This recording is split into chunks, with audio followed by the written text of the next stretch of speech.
I'd like to recognize that the entire council is present and that the city administrator is present and the city clerk is also present. If you would all please join the city council in the Pledge of Allegiance. I pledge allegiance to the flag of the United States of America and to the republic for which it stands, one nation, under God, indivisible, with liberty and justice for all. So rolling right into the general comments, I wanted to first of all recognize that Sebastian Shields, excuse me, I hope that's not going to occur throughout the evening. Sebastian Shields is a middle school 7th grader, and he deserves the recognition of this council for his achievement of having won the Maine State Spelling Bee. We congratulate him. Well deserved. We congratulate him and wish him good fortune at the Scripps National Spelling Bee to be held in late May at National Harbor, Maryland. I also want to recognize that Wayne Hansen deserves recognition by the council for his achievement of retiring from active fire service with the Saco Fire Department. He has served over 35 years and retired as a lieutenant.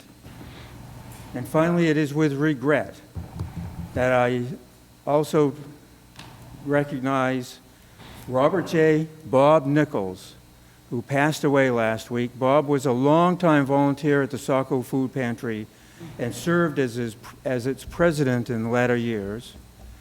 And also, with regret, that Donald R., that is Roger Abbott, passed away a week ago yesterday. Roger was a longtime volunteer for the city of Saco. He served as Saco's harbor master. We know that's not an easy job to do, for 34 years. And then finally, Dana Ronco passed away on March 7th. Dana was a longtime City of Saco employee. He served in the Saco Fire Department for over 35 years. He retired as a captain. Next up is the public comment section, and I'd like to first recognize Steve Scheinman of the School Board Liaison. If he would please come forward and enlighten us associated with the school board, although we'll be hearing from the superintendent soon. And that's the idea, that I'm presaging the presentation of the budget today. So it's a big day, and look forward to that. Thank you. Thank you. Okay. Next up, Mary Pelkey, if you would please step forward and state your name and address for the record.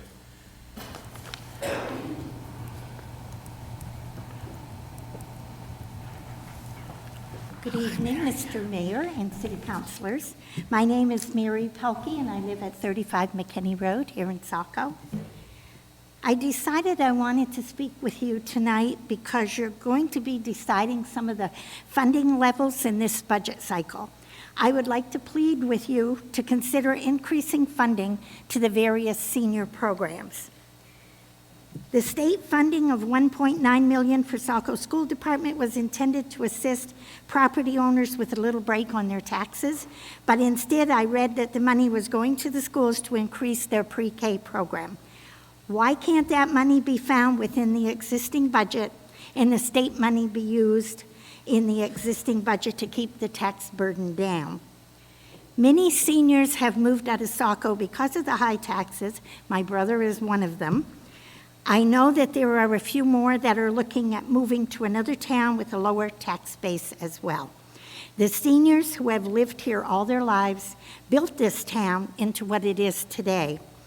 Is this how we reward them? We have seniors who collect less than $1,200 a month from Social Security. How can we expect them to survive on that with the high cost of food, fuel, car payments, and property taxes? The senior programs that I am referring to this evening are the seniority program through the Parks and Rec Department. Amelia has done an excellent job with that program. trips, lunches, dinner dances, exercise programs, and socialization. These are really important programs to get seniors out into the community. Many of these seniors are widows like myself who probably wouldn't go out on their own but love going out with the crowd. The Aging SACO program addresses needs of low-income and homebound seniors with their sand buckets, weatherization of their homes, and the handyman program, to mention just a few. The Senior Tax Work-Off program suffered a real setback this past year when you-know-who reported our program to the state. As a result, our volunteers have lost $50 of the $750 that they earned working to pay FICA and Medicare. The committee, which you appointed, Mr. Mayor, to provide recommendations to the council, finished its tasks in January. We have yet to hear if the council is working on those recommendations. Representative Donna Bailey sponsored a bill in the state legislature to reword the state guidelines for this program, mainly that volunteers working 100 hours a year would get credit on their taxes at the rate of the current minimum wage. This year, that would have amounted to $1,100.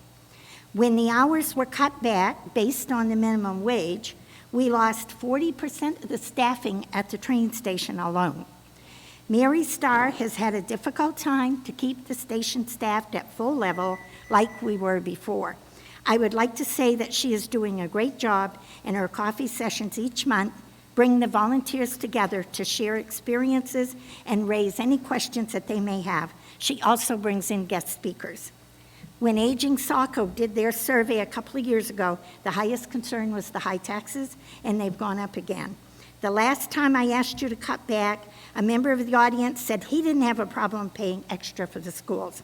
Well, then tax those who are willing to pay, but please leave the seniors out of it. They simply cannot afford to pay any more. We love kids too, but that is enough is enough. I ask you again to please consider my request to increase funding for these senior programs. And thank you very much for your time. Thank you very much, Mary. Next is Barbara Coleman. Would you please step forward, state your name and address for the record? That was nice. Barbara Coleman, 45B Stockman Avenue, Saco, Maine. I am going to speak on several things. First, again, counselors, you would have just received in your email boxes a notice that shows that, again, on the calendar of the front page of the website, we did not post this meeting. One of the most important meetings of the year, which is your budget meeting, has not been posted. So my next question becomes, was this legally posted in the paper as required by the charter, 10 days in advance? That I would like an answer to. Second, there was a statement made that the school department is a department of the city. Mayor, I am sorry, it is not. The city is made up of two pieces, two entities, the municipality and the school department, per the state of Maine statutes. We know that, both of us do. So to state it's one department all here, no, it's one funding source, two separate entities, which then leads to the fact that you also have them on to their own tax ID number. So if you go look them up under the tax code and you go and ask the IRS what the state of Maine School Department, City of Saco is, they're their own entity. You have created this. So you have now the City of Saco in the school department, now separated by a tax ID number. Congratulations. Budget materials, again, not online. This makes it so difficult for a person who has a disability, particularly with their neck, to read those monitors. I will say I was nicely given the materials that I needed from Ms. Salas because I knew I would not be able to read the budget materials that she would be presenting. TIF. How many meetings ago did I ask about a TIF, the downtown TIF that was being used and was booked into fiscal year 2018, even though the letters from the state of Maine says that it cannot be used until August 7th, 2018, which is fiscal year 19. I never received a response from, and you were not here, Mayor, it was our deputy mayor who promised I would receive the response. Since I never received the response, I reached out to Roger LeBrew, who will be coming in to redo and look at the TIF materials to make sure they were done correctly, because $200,000 is a substantial amount. And he now recognizes that it may be an oversight and should not have been booked in that year. He will be sending somebody along to be within the next couple of weeks to take care of it, and he and I will be talking next week. The TIF materials that you guys have in tonight's material, which I hope Glennis can explain this for me, because, and if you cut me off, I will say something. I'd like to have you finish up, though. That's fine. The TIF soon? materials, I am able to balance it out one way, but I'm not able to balance it any other way. I can balance out your expenses against your revenues, but I cannot balance it going across or down any other way. So I must be misreading this whole form, except I can take care of the adjustment requested column. That works perfect. So I'm hoping you can explain what this form is supposed to be doing, which I do understand it's an appropriation, but it doesn't all balance out for me. Same with everybody received the salary adjustment for contracts, but you notice there were department heads and non-union people in that paperwork.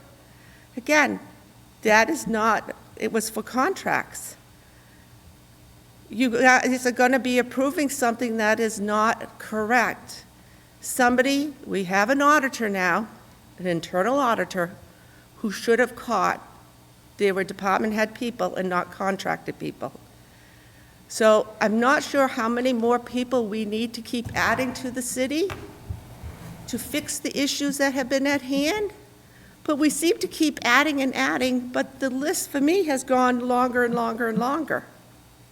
At what point does it stop that we clean it all up? And I'm hoping Ms. Coleman, it will be cleaned up shortly. thank you. Thank you. Mr. John Harkins, would you please state your name and address for the record? John Harkins, 4 Christopher Terrace. Barbara stole my thunder on that. Crosswalking on the TIF balancing and the commingling with the revenue and the expenses. It's very hard to track, and it's, quite frankly, I spent over an hour trying to make that balance, and I couldn't. A couple of things. One, the budget hearing this evening. This is the most important document or action the council can take. Again, last year, the year before, we asked that a meeting be dedicated for this purpose, rather than load up the agenda. Secondly, I had trouble finding this budget posted on the website. Policies. Again, we're asked to approve a contract extension for our solid waste program. How many years has it been since we've been out to bid? Has a bid waiver been executed by this council?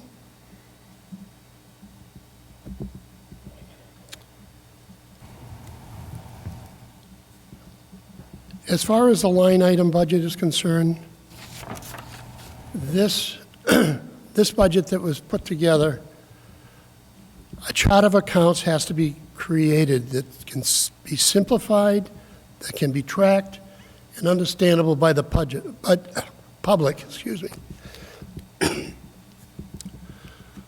For example, there must have been at least 50 or 60 clothing allowance expenses. That's ridiculous. And that many other items reflect the same approach. You can consolidate these items, line items, and come up with a line item budget without having, you know, Mary Smith getting $50 in 19 so-and-so, whatever, and maybe she won't even be around this year. So it's just not a right approach to the fiscal management of this community. Thank you very much. Thank you very much, Mr. Harkins. Excuse me. Next on our agenda is the consent agenda, and it is the meeting minutes of the 4th and of the 19th. So moved. So I have a motion by Councilor Minthorn and seconded by Councilor Doyle to accept the meeting minutes of February 14th and 4th and February 19th. Is there any discussion, or does any councilor wish to pull one of those sets of minutes? Yes, Councilor Copeland. I'm afraid I have not had a chance to review them, so I would like to ask that they be, the vote to put them into the record, put it off for a week. What we're doing now. So if you want to make a motion to I make a motion that we put this on the next That we- agenda. table the minutes, do I have a second on the motion to table the consent agenda? Sure. You're going to second the motion? I'll second table till 4-1.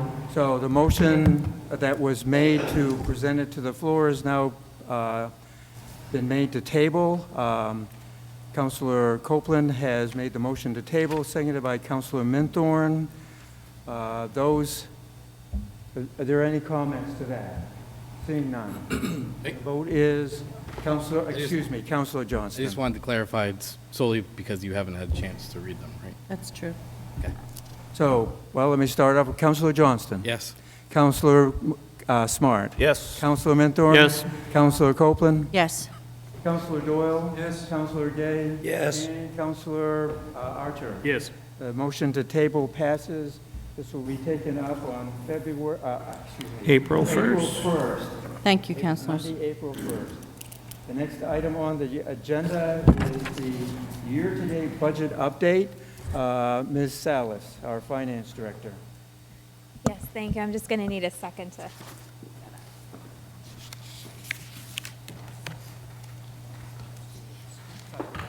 Sure.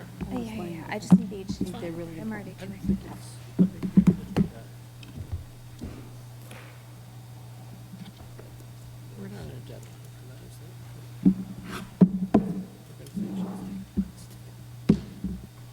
So we're taking 2 months.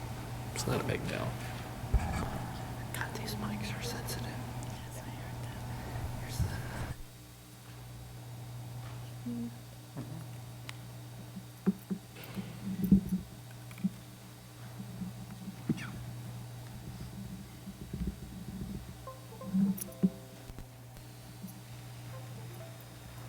Let's see if these two guys are going to start.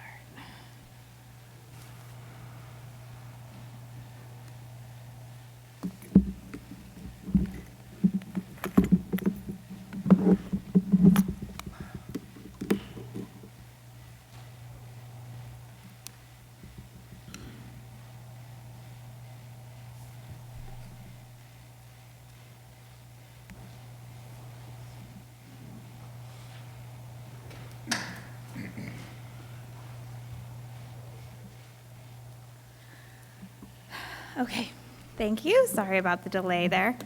The fiscal year 2019 budget update is the first item on the fiscal year 2020 budget presentation, which I've prepared for you this evening. So I'm going to move right into that budget presentation.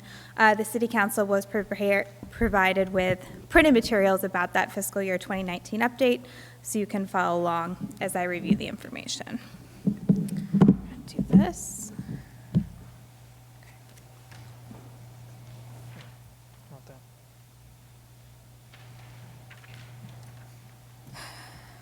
Okay, so the agenda for this evening. As the mayor had stated, we're going to lead off with a fiscal year 2019 budget update. We'll provide some needed context around the year-to-date numbers that are part of the fiscal year 2020 recommended budget book, which you've received this evening. Then we're going to move into an overview on the fiscal year 2020 budget, some of the history, some of the information changes that you can expect to see in the budget book. That will be followed by a school budget presentation from the superintendent. And then we're going to close out with a review of the updated mill rate calculator, RAD form, and a schedule of upcoming budget workshops. Can everyone hear me okay? Okay, good. Okay, so the fiscal year 2019 budget, this is through February. This is as of February 28th, 2019. This is a preliminary look at February's numbers. Unfortunately, we were not able to get the second payroll of the month posted into our general ledger yet. We've been working with Paychex very diligently over the last couple of weeks. We simply didn't get the final journal entry before we had to lock the numbers for this presentation.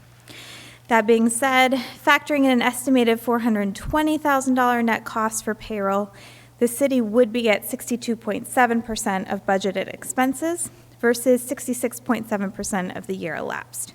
In the numbers that you have before you, the total year-to-date expenses are just 62%. So it's that 3/4 of a percentage point that's the missing payroll.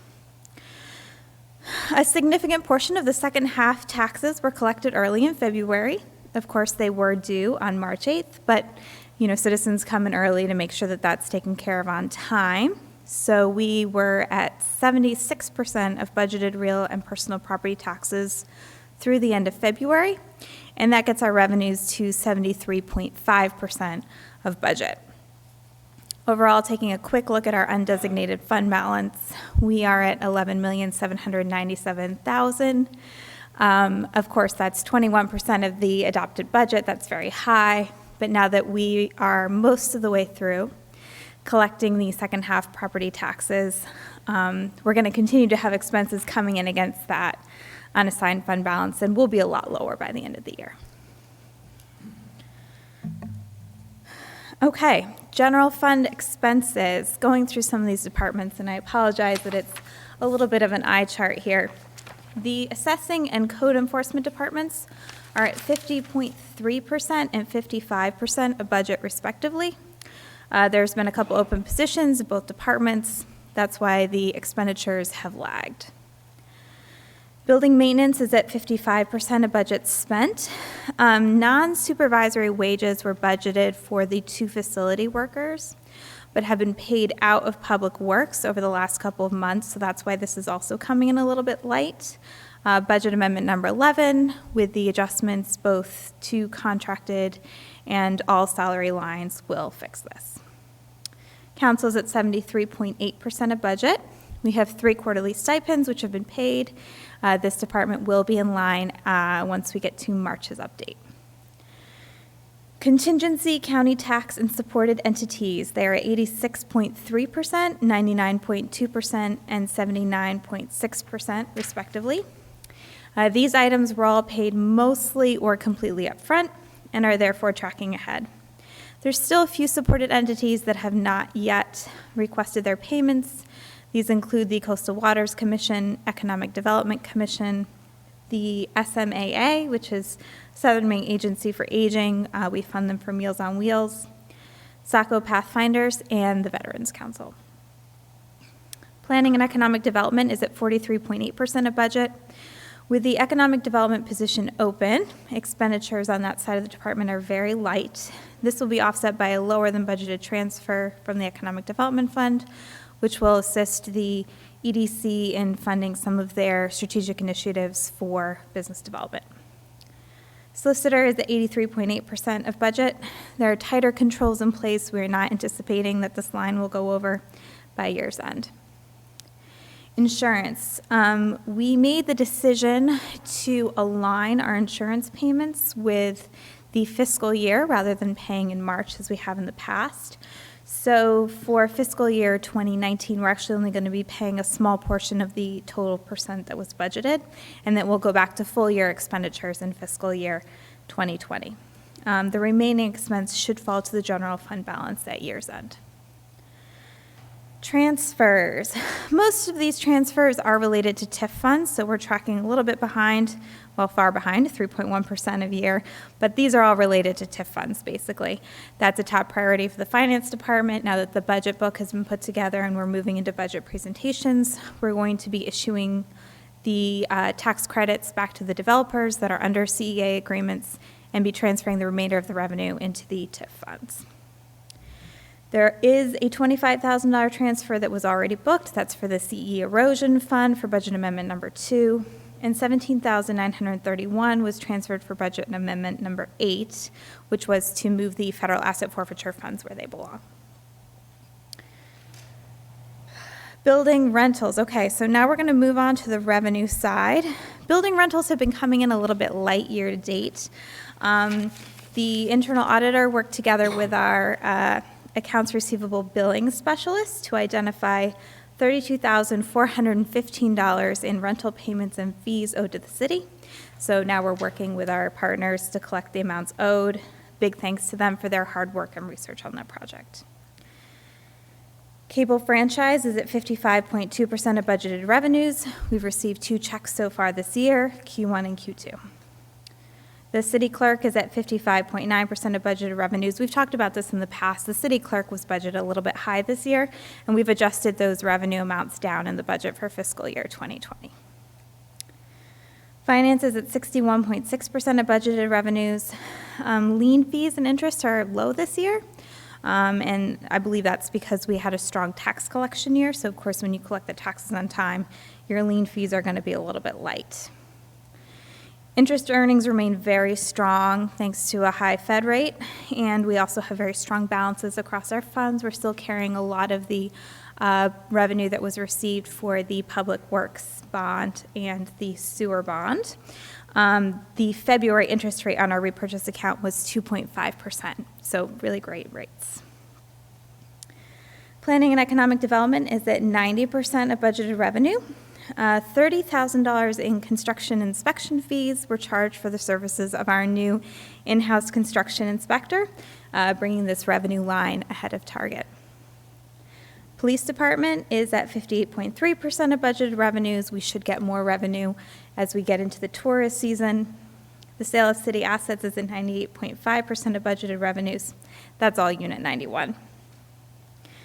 State assistance is at 81.4% of budgeted revenues. We did some additional analysis on the state Betty and homestead exemption lines, and we found that we were under budgeted, so that's why the state revenue is coming in strong. That may be offset by lower than anticipated tax revenue in fiscal year 2019.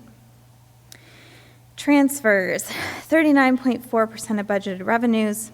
A significant portion of transfers into the general fund happen at year's end. Things like the Economic Development Fund transfer, they're based on actual expenditures, so we have to see where those lines come in before we book the transfer. And finally, unallocated, we've talked about this in the past, budgeted too high in fiscal year 2019, and the corrections are made in the fiscal year 2020 budget. Before I go on, are there any questions? Any questions to my right? None? Any questions to my left? Councilor Copeland. Can you talk about that federal assistance line? Yes, so the federal assistance line is basically an in and out line. So when we have a disaster like the March nor'easter and we're expecting to receive money from FEMA, we will put all of the expenses associated with the disaster into the federal assistance line, and then we'll receive funding from FEMA at some point in the year. It takes them quite a while. I think for the November 2017 storm, we got the money in December of 2018. So it can take up to a year. It's a lot of work to get the money from FEMA, so that's why we're kind of holding funds in that federal assistance line. It's a negative, so that's the expenses, and then we should receive $333,000 from FEMA at some point this year. Any other questions to my left? Again, questions to my right? Seeing none? All right, Ms. Salas. Okay, so now we're going to move from, Going into B. yes, yeah, we're moving. Thank you into very B. much. We're now in the presentation of the budget. Yes. Something that we all are looking forward to, especially our brand-new budget books. Thank you, Mr. Sutherland, and thank you, Ms. Salas. Of course, and glad to hear that you're excited about them. I put a lot of work, including this past weekend, into those budget books, so any positive feedback is greatly appreciated. All right, before we get started on the budget, I just wanted to say a couple thank yous. First of all, thank you to Kevin our great city administrator.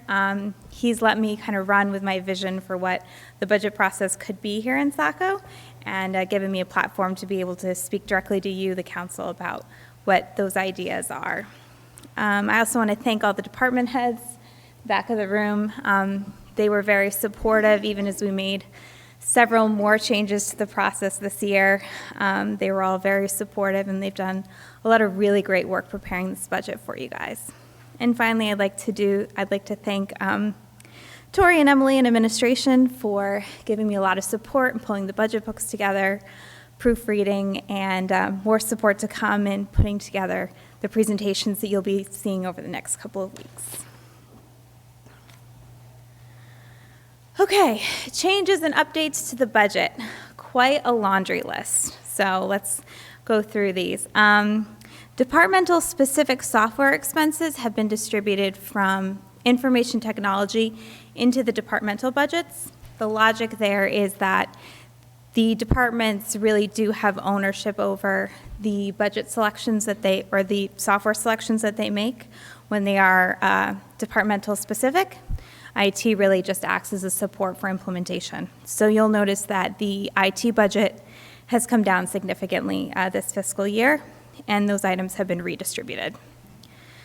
Building maintenance department has been migrated. So historically, we've had a building maintenance or facilities budget, but it was a little bit of a weird budget. It was a weird department because operationally, the facilities manager was sitting under Public Works, but certain employees were being paid out of the building maintenance budget. And then it was also a holding place for facilities costs related to City Hall. So what we did is we migrated those items. The operations and payroll side now sits under Public Works in line with our organizational structure. And the City Hall facilities costs have been migrated to City Administration. The capital program now includes use of TIF funds as a funding mechanism. So before we would talk about general fund and bonds and grants as different revenue sources. The capital program now includes TIF funds as a column, and you'll be able to see that in that section of the document. Contracted services, which were paid on behalf of developers out of escrow accounts, now sit on the balance sheet, really where they belong. The Historic Preservation Commission and SMPDC now sit with the rest of the city's partner organizations under supported entities. All headcount additions have been submitted as RADs, so that was something council really wanted to make sure they had visibility into. And fringe benefits costs have been budgeted by line item to make sure that we're really getting the right numbers in those line items. Employee allowance accounts, tools, clothing, boots have been merged to their parent accounts to try and clean up the chart of accounts. Monitoring of those funds is now available through Paychex.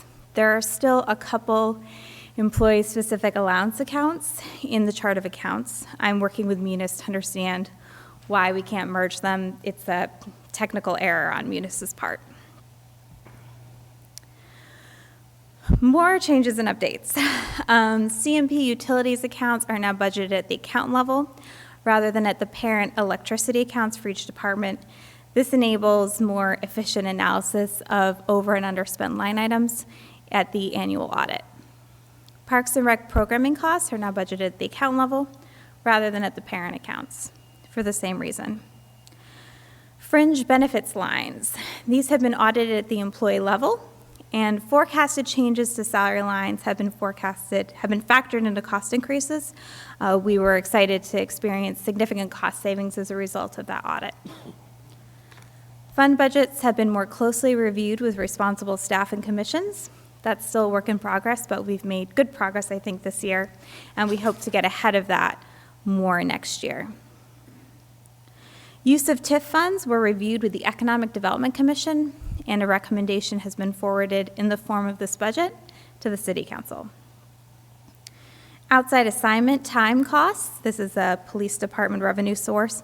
The costs and the revenue are now sitting in the same place to avoid having to tie expenditures and revenues from across different parts of the budget. This is more of a technical thing, but last year we had 3 budget Excel workbooks, and we've integrated them into a single super budget workbook. It simplifies the integration between Excel and Word and should make this process simpler going forward. And finally, we've made robust use of SharePoint tools for improved collaboration. Okay, now changes and updates to the budget book specifically that you have before you. As requested, we have included 5 years. Second. Yes? I'd like to ask if the council has any questions on that first section of changes and updates Sure. before we get to the changes and updates of the budget book. Okay. So are there any questions to my right on what's been covered thus far? And to my left? Yes, Councilor Copeland, On the next page? on the previous page? Oh. Okay. The fund budgets being more closely reviewed with responsible staff and commissions. Which ones are you talking about? So the city has about 51 special revenue funds that sit on the balance. Section 6. That's section 6 of the budget book. So each of those special revenue funds, some of them are managed by Planning and Economic Development, like the Economic Development Fund. Some of them are managed by commissions, like the Coastal Water Commissions is responsible for Camp Ellis. And the Historic Preservation Commission is responsible for the HPC. So we took the time and worked to try and get more collaboration with our partner commissions and responsible staff so that the budgets that we put forward, even though they're not subject to council appropriation, were a reasonable estimate of what we thought would happen in the coming year. Thank you. Okay, and I have a question, and that is, why is HPC, Historic Preservation Commission, under the supported entities as opposed to the fact that it is a commission within the city government? So the other commissions that are part of the city are in supported entities. So Coastal Waters Oh. Commission, yeah, and the They're all in EDC. supported entities despite the fact that they're standing committees, and Southern Maine Planning and Development Corporation and the Economic Development Corporation and so forth are separate entities, but we still do support them. And that's the approach we've taken. In past years, you'd have a recognition of Southern Maine Regional Planning and Development would be embedded in the Planning and Economic Development Department. So we Oh. pulled that out and said, let's identify the entities Identify we it. support, Okay. and let's also look at our commissions as essentially partners. That's right. So that's how we've framed the budget book to include entities as a separate area for the So- public to look at. I apologize, when I was on the council, they were treated as a separate entity. I guess they got merged, and now we're back to taking Yep. a look at them separately, and I appreciate that. Thank you very much. Of course. Ms. Salas, if you would please continue. Okay. So like I was saying, to the budget book, you now have 5 years of historical data. They're included in most of the tables, charts, and graphs that are in the budget book. We made use of the official City of Saco style guide, so there's some consistency between what this book looks like, what the website looks like, what the presentation looks like. We have line item detail for all funds, so you have visibility. Any account with any activity going back to 2015, which is the earliest year reported in the book, is represented at some point in the budget document. We have more detailed analysis of changes to fund balances. We've broken them out by restricted, committed, and assigned, the same as what you would see when you look at the certified annual financial report. We have a full-time equivalent schedule this year. And there are now departmental narratives, quick summaries talking about goals and achievements for each department. This just ensures the budget document is more self-sufficient and that citizens don't have to toggle back and forth between different presentations in the budget book to get a cohesive sense of what's going on with our city. A couple of notes. Historical numbers are represented as whole numbers, but they may contain fractions of dollars. So if you whip out a calculator and add up a bunch of numbers and the total is off by $1, maybe above or below, it's just a rounding error. Fiscal year 2019 current, like I mentioned, it doesn't include our February 15th payroll. Unfortunately, we just had not gotten the journal entry in time from Paychex. Any questions on this? Any questions to my right? Any to my left? Thank you very much, Ms. Salas. Continue. Okay, so quick note on the calculation of the mill rate. Per City Council directive and the directive of the mayor, Finance and Administration worked much more closely with assessing this year, both to estimate valuation changes and to understand how the mill rate is calculated. Part of what came out of that collaboration was that last year, homestead and Betty reimbursements were erroneously calculated to offset the city mill rate only. Homestead and Betty should be used like the taxes committed line to offset the city, school, and county mill rates. So that we're working to refile with the state to make sure that, everything's above board. And then in this budget presentation and the supplemental materials, those corrected mill rates are available for your review. It did not change the overall mill rate for fiscal year 2019. This is just a snapshot of the changes. So what we had said before, fiscal year 2019, the city mill rate was $7. With this correction, it's actually $7.32. The school we had said was $11.86. Now it's $11.55. And the county came down a penny from 52 cents to 51 cents. Does anyone have questions about that piece of it? Any questions to my right? Any questions to my left? Seeing none, Ms. Salas, please continue. Okay, so quick explanation of budget columns. If you look at any one of the tables in the budget book, you'll see these 5 columns on the right. The first is the dollar change column. So that is the difference between the fiscal year 2019 approved budget and the directive budget that we got from City Council in February. The directive budget, that's the directive per the City Council for fiscal year 2020. We'll talk about that in a bit. The RAD column, that stands for requests above directive. So as part of our budget process, the city department heads submit requests that they feel are critical or important in order to maintain city services or to meet critical needs. So this column represents all of the requests that came in from the city department heads as part of our process. The REC recommended column, that's short for recommended. These are the RADs that were recommended by the city administrator as part of his recommended budget. And then the recommended budget, of course, is the budget as recommended by the city administrator for fiscal year 2020, and it is the directive budget plus those recommended RADs. And with that, we're going to move into a more overview of the fiscal year 2020 budget. Any questions? Let me just ask, any questions to my right or to my left? And just to remind people that an item that has been requested but not recommended during the workshops, take a look at that. You may want to accept that recommendation from the city administrator and keep try to keep the budget stable and level and a good solid mill rate, or you may wish to encourage that particular department to try something out, and you should make sure you do that by questioning the department head as for the meaning of the request that they made. So any questions associated with that? Seeing none, Ms. Salas, please continue. Okay, so back in February, we talked about the sustainable cycle of municipal growth, and that's always our goal when we put together these budgets. Best-in-class city services drive population growth, which in turn drives property value growth, whether it's because of new development or demand for existing housing.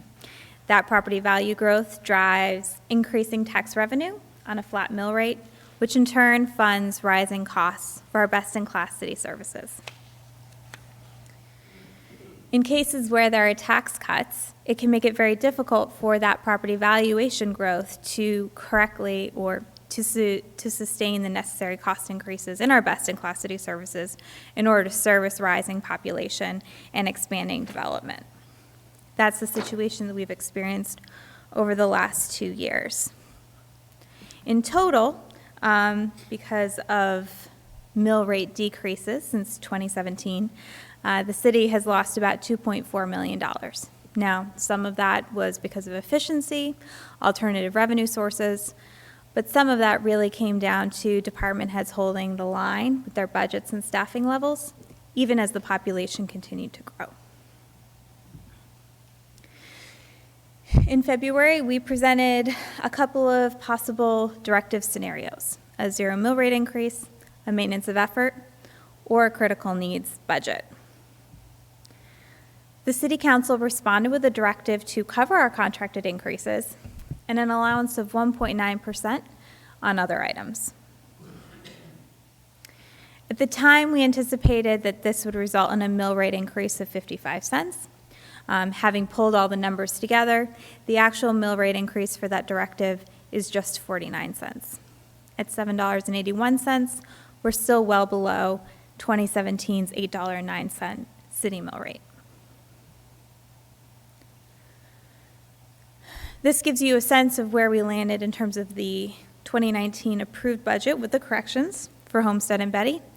The 2020 directive, again, it's an estimate on the mill rate, and the 2020 recommended. So the city mill rate in 2019 as corrected was $7.32. The 2020 directive came in at $7.81, and the 2020 recommended budget is at $8.07.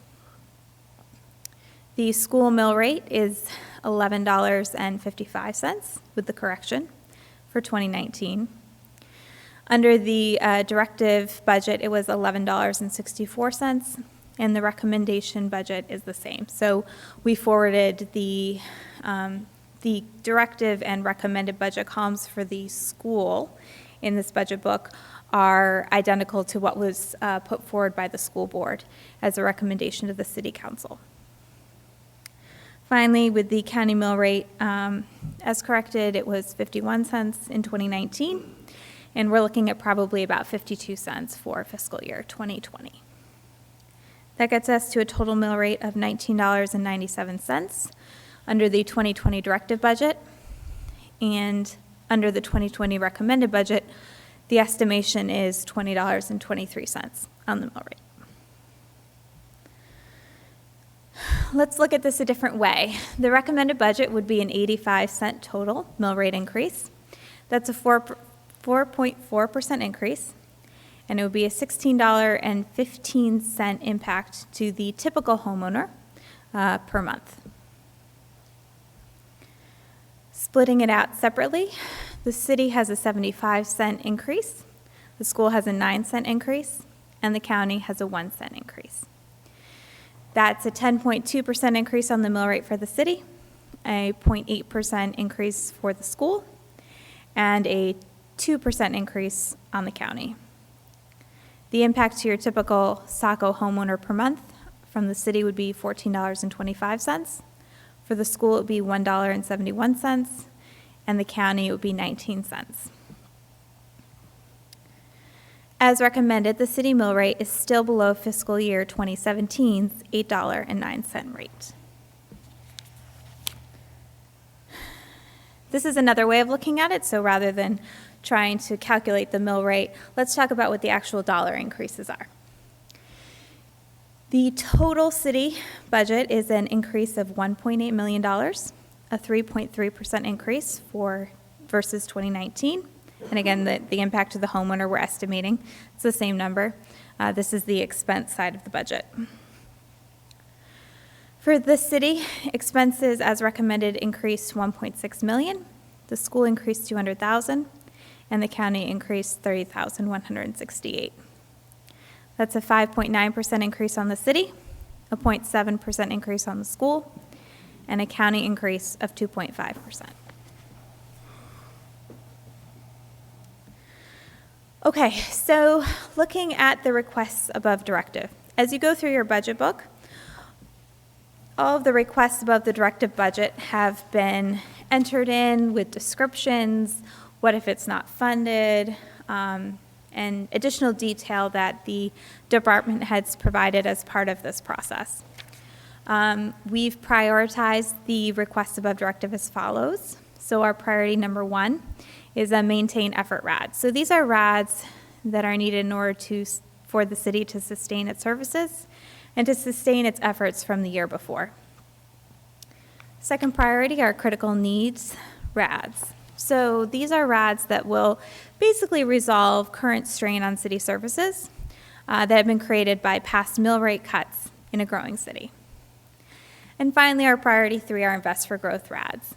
These are requests that really are put forward to the city council as a conversation piece to talk about when we as department heads think about where is our budget going, where is our department going, where is the city going, what are the kinds of needs that we see for the future. And I'm going to pause here and allow the city administrator to come up and talk about his process in reviewing the RADs that came forward and selecting the ones that he's put into his recommended budget. Okay, thank you very much. And one quick question, Mr. Sutherland. Where are we going to start with the school department? We were, but Okay, no? worked out this way. Hey, Mr. Mayor, can I ask a question on the last couple slides? Say again? Can I ask a question on one of the slides? Sorry, I'm a little underwhelmed. Can you go back to the mill rates? There's one specifically that said $20. That's the recommended. The total, yeah. Yeah, there was 3 different options. Yes. I do not want to be a city where we break the $20 mark. There are a couple towns in this area that do have that, and I am going to be strongly against that 20, anything close, even 1997. I think that's too close to 20, and when I saw that, it kind of like made me take another breath.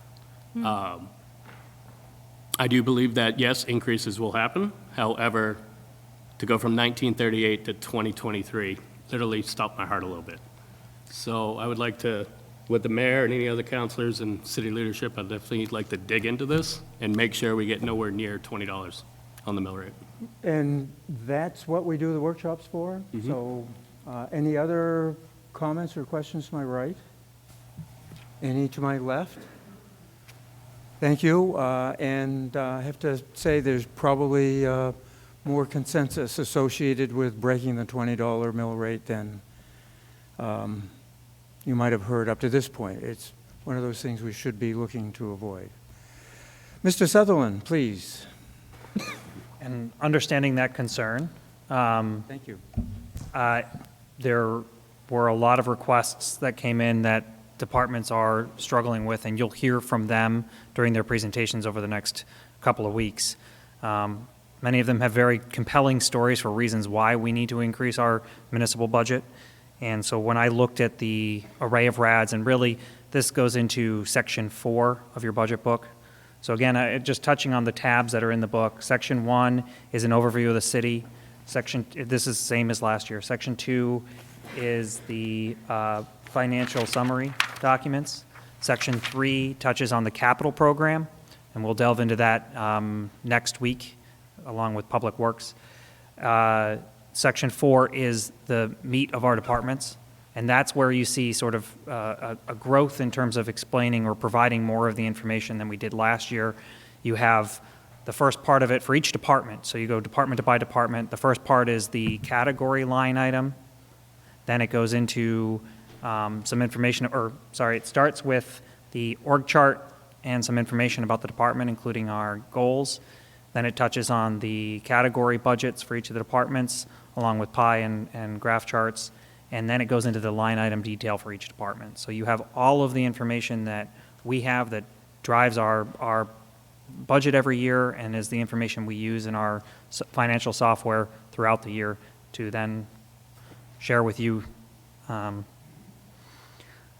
When I was given the list of requests above the directive, once we figured out what our directive was, analyzed the information, and then looked at the needs that went above it, I really saw that every one of those RADs deserve their time in front of you and a conversation with those departments.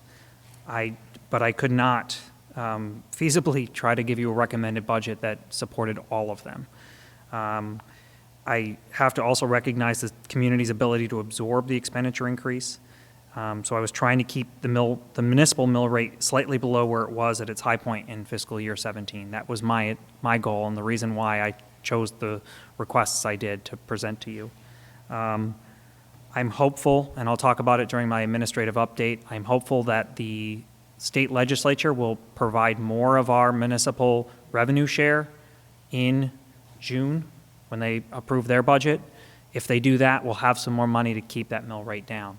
But until that occurs, we're going to be challenged to try to keep this below that $20 number. So that is the reasoning why I presented the recommended budget I did, and you'll hear from the departments specifically. And you as a council will have to make decisions about what you take away or what you add to it. So that is, what I give you is what goes forward through from now until May 8th. Is that the 8th? The first Monday in May is the date at which the council will make decisions about changes they want to make to the recommended budget. So, thank Right, you. and then the second Monday in May would be when the council finally. Thank you. So May 6th. to May 6th will be the 13th. changes to the budget, and May 13th. 13th will be the date when the council approves the budget. Right, thank you. Do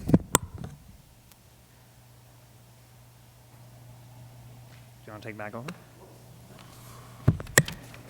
And Ms. Salas. Okay, so this gives you a graphical sense of where our budget is as compared to the last 5 years of history. As part of this budget, the total RADs put forward by our department heads came to $1.6 million in expenses, and of those, the city administrator put forward a recommendation of $700,000. This demonstrates the tax levy breakdown. This is as recommended. The city is at 40%, school is at 57%, and the county is at 3%. Revenue sources. Let's talk a little bit about where our revenue comes from as a city. Of course, the lion's share is taxes. In this particular representation, taxes include both real estate, personal property, and the excise tax on motor vehicles and watercraft. That comes to 87.9%. Intergovernmental, things like state revenue sharing, the tree growth tax, various other funding mechanisms from the state and federal level. That's 5.6% of our budget. Charges for services are 2.2%. Licenses and permits, 1.6%. Budgeted use of surplus, 0.3%. Transfers in from other funds, 1.5%, and other revenues such as interest income, 0.8%. All right, let's talk a little bit about how this recommended budget fits within the context of the goals that the City Council has set for itself. In terms of strategic recruitment, retention, and succession planning, we have $11,600 allocated for recruiting. We have fully funded the union contract increases, which have been approved by City Council. And we have $41,205 to match non-union salary increases to union increases for pay equity across our workforce. The City Council has a goal to improve the recycling rate to 35% or better. The recommended budget does include $32,000 to mitigate recycling contamination, which has become very costly for the city, and to reduce those associated fees going forward. The council has a goal to institute a policy of annual performance reporting of TIFs and contract zones. $2.2 million in capital funding for fiscal year 2020 came out of our TIF funds, thanks to the great work that Denise Clavette has done in the Planning and Economic Development Department. And all TIF obligations for fiscal year 2019 and 2020 have been thoroughly audited and are included in the funds section of your budget book. That's section 6. The City Council would like to work with Saco Main Street to expand and promote downtown Saco. Saco Main Street, of course, is fully funded this year out of our downtown TIF. $60,000 in facade improvement grants have also been allocated from the downtown TIF, and $40,000 in other downtown grants have been budgeted. The City Council's goal to continue to increase our efforts in energy efficiency and sustainability. $62,500 has been budgeted for energy efficiency upgrades, both in the capital program and out of our energy efficiency bond. And finally, the City Council has a goal to consider a new business park to create infrastructure that attracts and retains business. We have already purchased land, the Clare parcels, for that project, and $200,000 has been budgeted out of the Economic Development Fund for development of those parcels. The other goal not listed is bringing natural gas to the Millbrook Business Park and Route 1 North Corridor. That would be a matter for the Capital Planning Committee to consider. Let's take a look back. As part of the fiscal year 2019 budget process, we identified critical cost pressures that were causing the city budget to increase faster than property values could accommodate. The three that floated to the top were school appropriations, health insurance, and solid waste tipping fees. In terms of school cost pressures, the school has done a lot of great work. The school increase is very low this year. The school worked to identify new revenue sources, something that the finance director talked a little bit about in February with the special ed program. Thornton Academy student headcounts were actually above estimates, so the actual headcounts came in below, resulting in some savings, and the school year in fiscal year 2020 is just 0.7%. Health insurance. The city went to market on our insurance plan, saving $4,400 on short-term and long-term disability. As a result of our efforts, we believe that MMHT came in with a very favorable 2% increase for 2019, which was 8 points below the original estimates they had provided with us. And fringe benefits and internal audit saved an additional $215,000 in our directive budget. Solid waste tipping fees. Unfortunately, recycling contamination has actually made solid waste tipping fees and all of our contracted costs associated with solid waste more intense, has actually increased the pressure on our budget. I know that there was a door-to-door mailing, I received it myself, talking about how to clean up recycling. And the next step is to do tagging of contaminated bins to give our citizens a sense of really that, what is and isn't going to work for recycling. In 2019, Excuse me, Yep. just a moment. I have a couple questions. Is this a convenient spot for you to answer questions? Okay, Councilor Copeland. Can you talk about that $215,000 that an internal audit saved? Yes, so from year to year, we had been rolling forward the fringe benefits line, specifically on health insurance. If we were told it's it's going to be a 10% increase or a 5% increase, that's the increase that we did.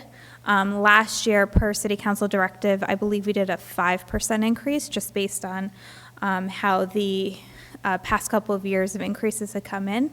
But then what we did is we actually went down to the employee lines and we looked at, based on specific health insurance selections and what the employer obligation was on those premiums, what the actual cost would be. And we actually were able to identify some savings there. Well, thank you for that work. I did have another question. The energy efficiency line of $62.5 thousand. Are there, I'm just trying to understand what efficiencies they are. Is there any one that stands out?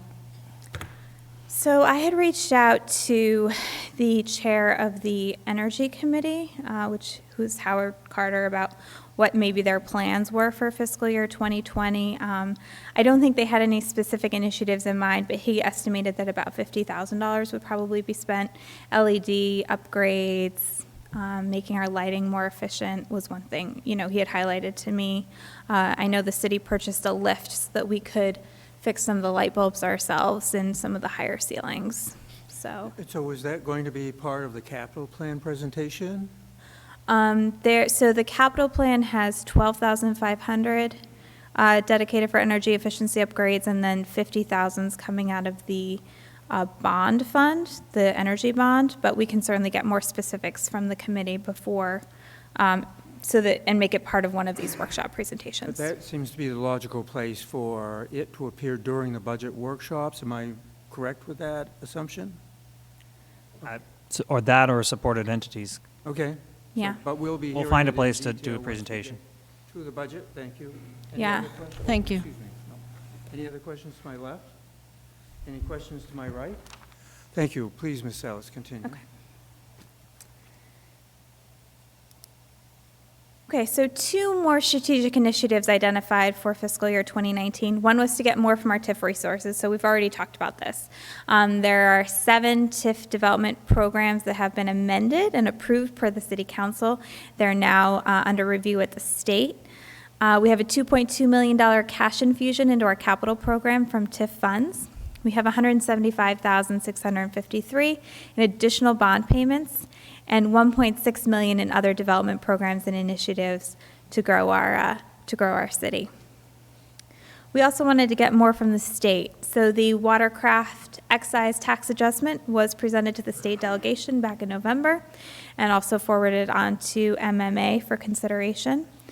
And the city administrator traveled to Augusta to advocate in person that the state return to full funding on state revenue sharing, which would certainly be a significant and positive impact on the city budget and help mitigate municipal mill rate increases over the last few years. And so, having gone through some of the city information, we're going to turn it over to the school. Thank you. Oh, any questions to my right? Yes, Councilor Doyle. Thank you. Is there a possibility of getting that presentation? I didn't see it in the budget book or wasn't emailed before. If So you would like a hard copy, we can make it. This will also be on the website Thank this you. evening. So Okay, it's any already other on the questions website. to my right? Any other questions to my left? Councilor Copeland. I don't have a question. I just wanted to thank you. Do you want a hard thank copy, Bill? city staff, department heads, our city administrator, and certainly you, Glennis. Great presentation. Very Thank you helpful. very much. Thank you. I'm sure the entire council appreciates this presentation and our new budget book, More homework, yeah. whatever. So, Mr. DePatsy. So you look like you're going to be displaced here, Ms. Salas.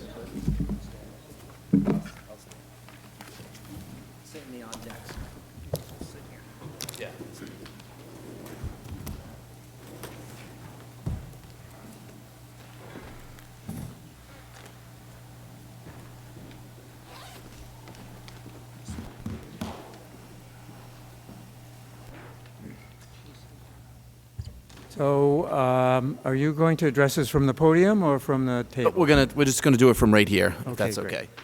I'll start from the podium, though. And, Go right ahead. correct. The While they chair, get set- while they get the the chair of computer the set. school board will entertain us at the podium while they get. While we get everything set up, excellent. So I will start while they are getting set up, thanking the superintendent and the finance director for all the work they've done the budget season. They're going to be the face of tonight, but obviously all the principals, directors that put this together started doing this back in 2018, at the end of last year. We asked them to put budgets together at that point, talk about what it was their schools needed, what their departments needed, brought all that together. It came before the school board to really start hashing a lot of that out. You got a sneak peek last night or last week about the preschool and the improvements and the growth there. The exciting part is I know there was talk about why not put some of that funding from the state towards other things other than the preschool. The nice part is that the preschool expansion is part of the additional state funds. So they go hand in hand, which you'll get the details on. This budget is really exciting. I'm excited to kick it off and then be able to hand it over. Last year, the council asked point blank, is this increase that we see this year, meaning for this current budget, what we should expect going forward? We answered, this is to baseline us coming out of the RSU. And that's exactly what we did. We stabilized a lot of the areas that had been underfunded for a while. Now we come this year with being able to do a lot of exciting things because we've found that baseline that we didn't previously have. So we've done a couple of things. We've estimated TA counts more scientifically than ever before. We've looked at growth in housing, and we've put in a buffer that we believe as a 5% buffer over our current student count that we can use every year going forward now. That's sort of the idea that the board wanted to instill, is looking not just for this year, but how do we do things for the next couple of years. To that end, you'll hear about addition of a third grade teacher and a UA teacher in our Burns school. Both of those are very strategic and forward thinking, not just for this current year. We could probably squeeze by this year on student counts. They'd be really large classrooms, but that 10th third grade teacher balances out the entire school. So there's 10 teachers in each grade, and the only reason third grade is a little bit lower right now is the post-recession, or our recession drop in births. We're going to see that as the recession ended, births came back up. We're going to see that growth in our current kindergarten and first grade hit third grade over the next couple of years. So this is going to give us a chance to establish a good program at Burns going third, fourth, and fifth as we talk about transitions. The one thing you won't see in this budget is a lot of infrastructure.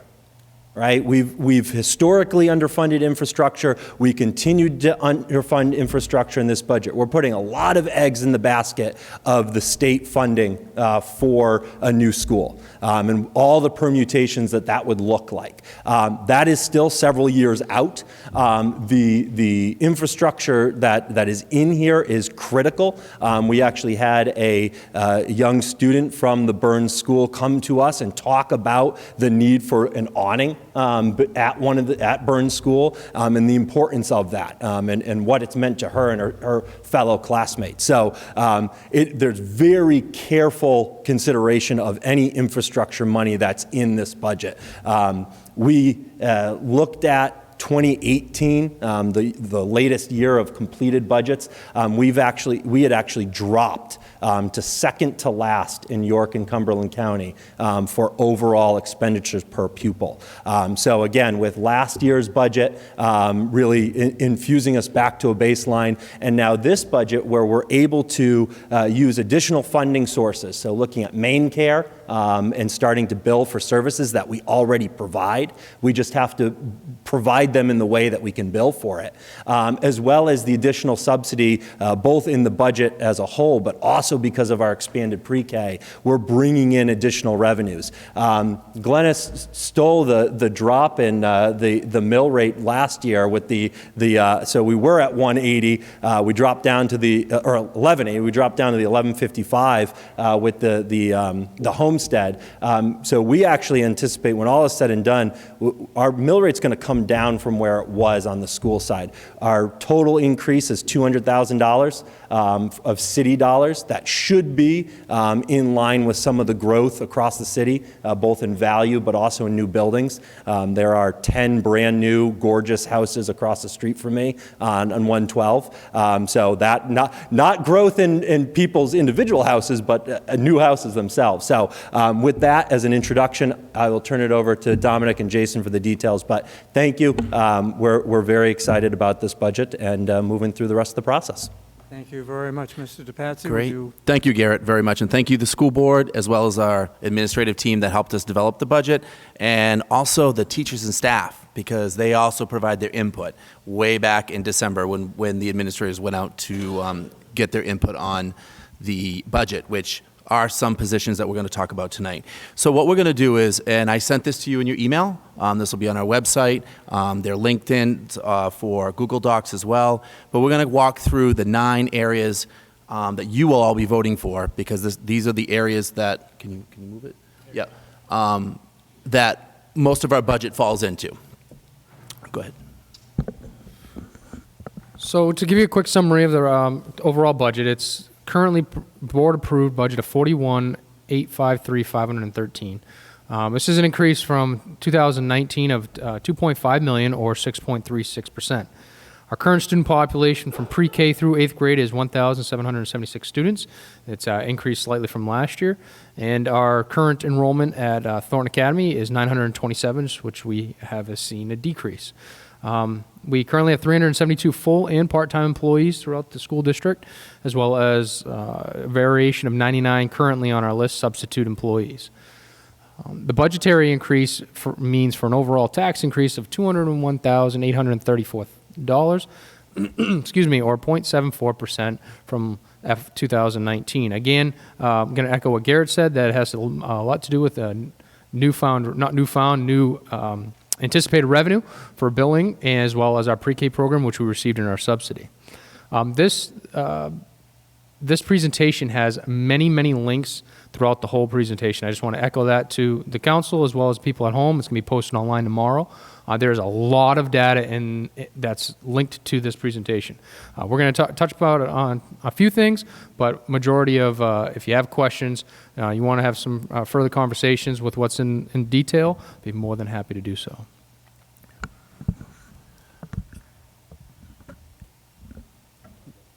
Do you want to go ahead? So we're going to be discussing the budget categories, but I did want to show that we mainly do our budgeting based on departments and how we do our financials. So that is going to be the very first tab you turn on. It shows where we started the FY19 for example, the first line is Fairfield School.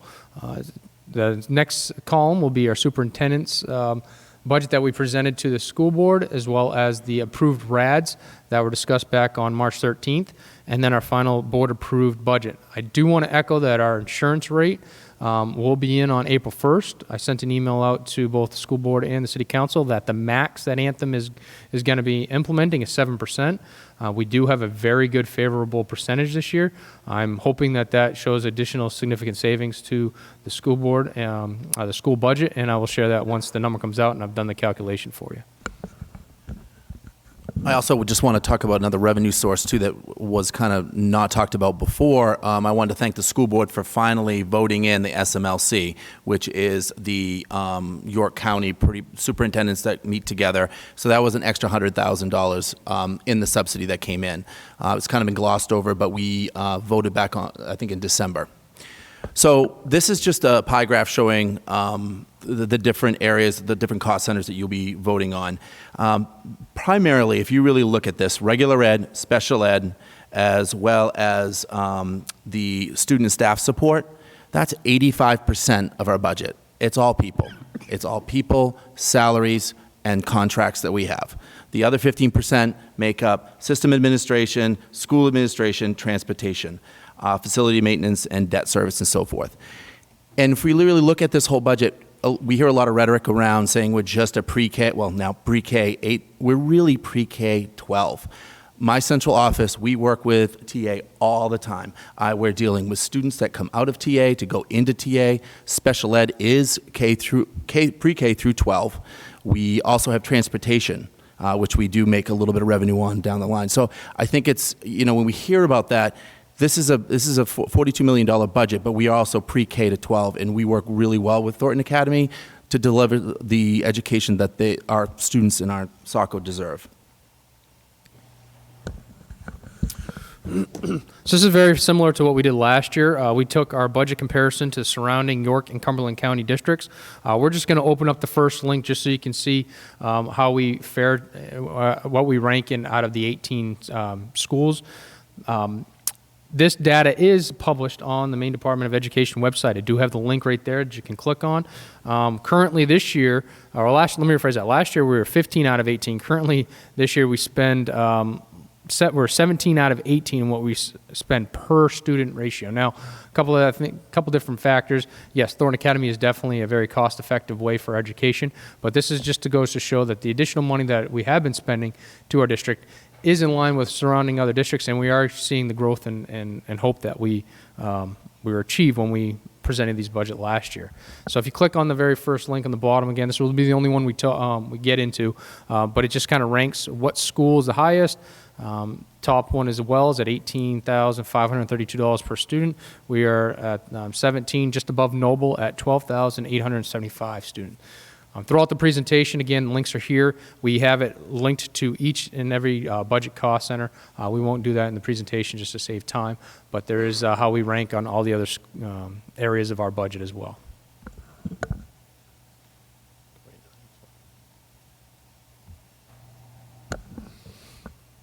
So our regular education is our very first budget category that the city council votes on. It's 57.72% of our overall budget, or $24.1 million.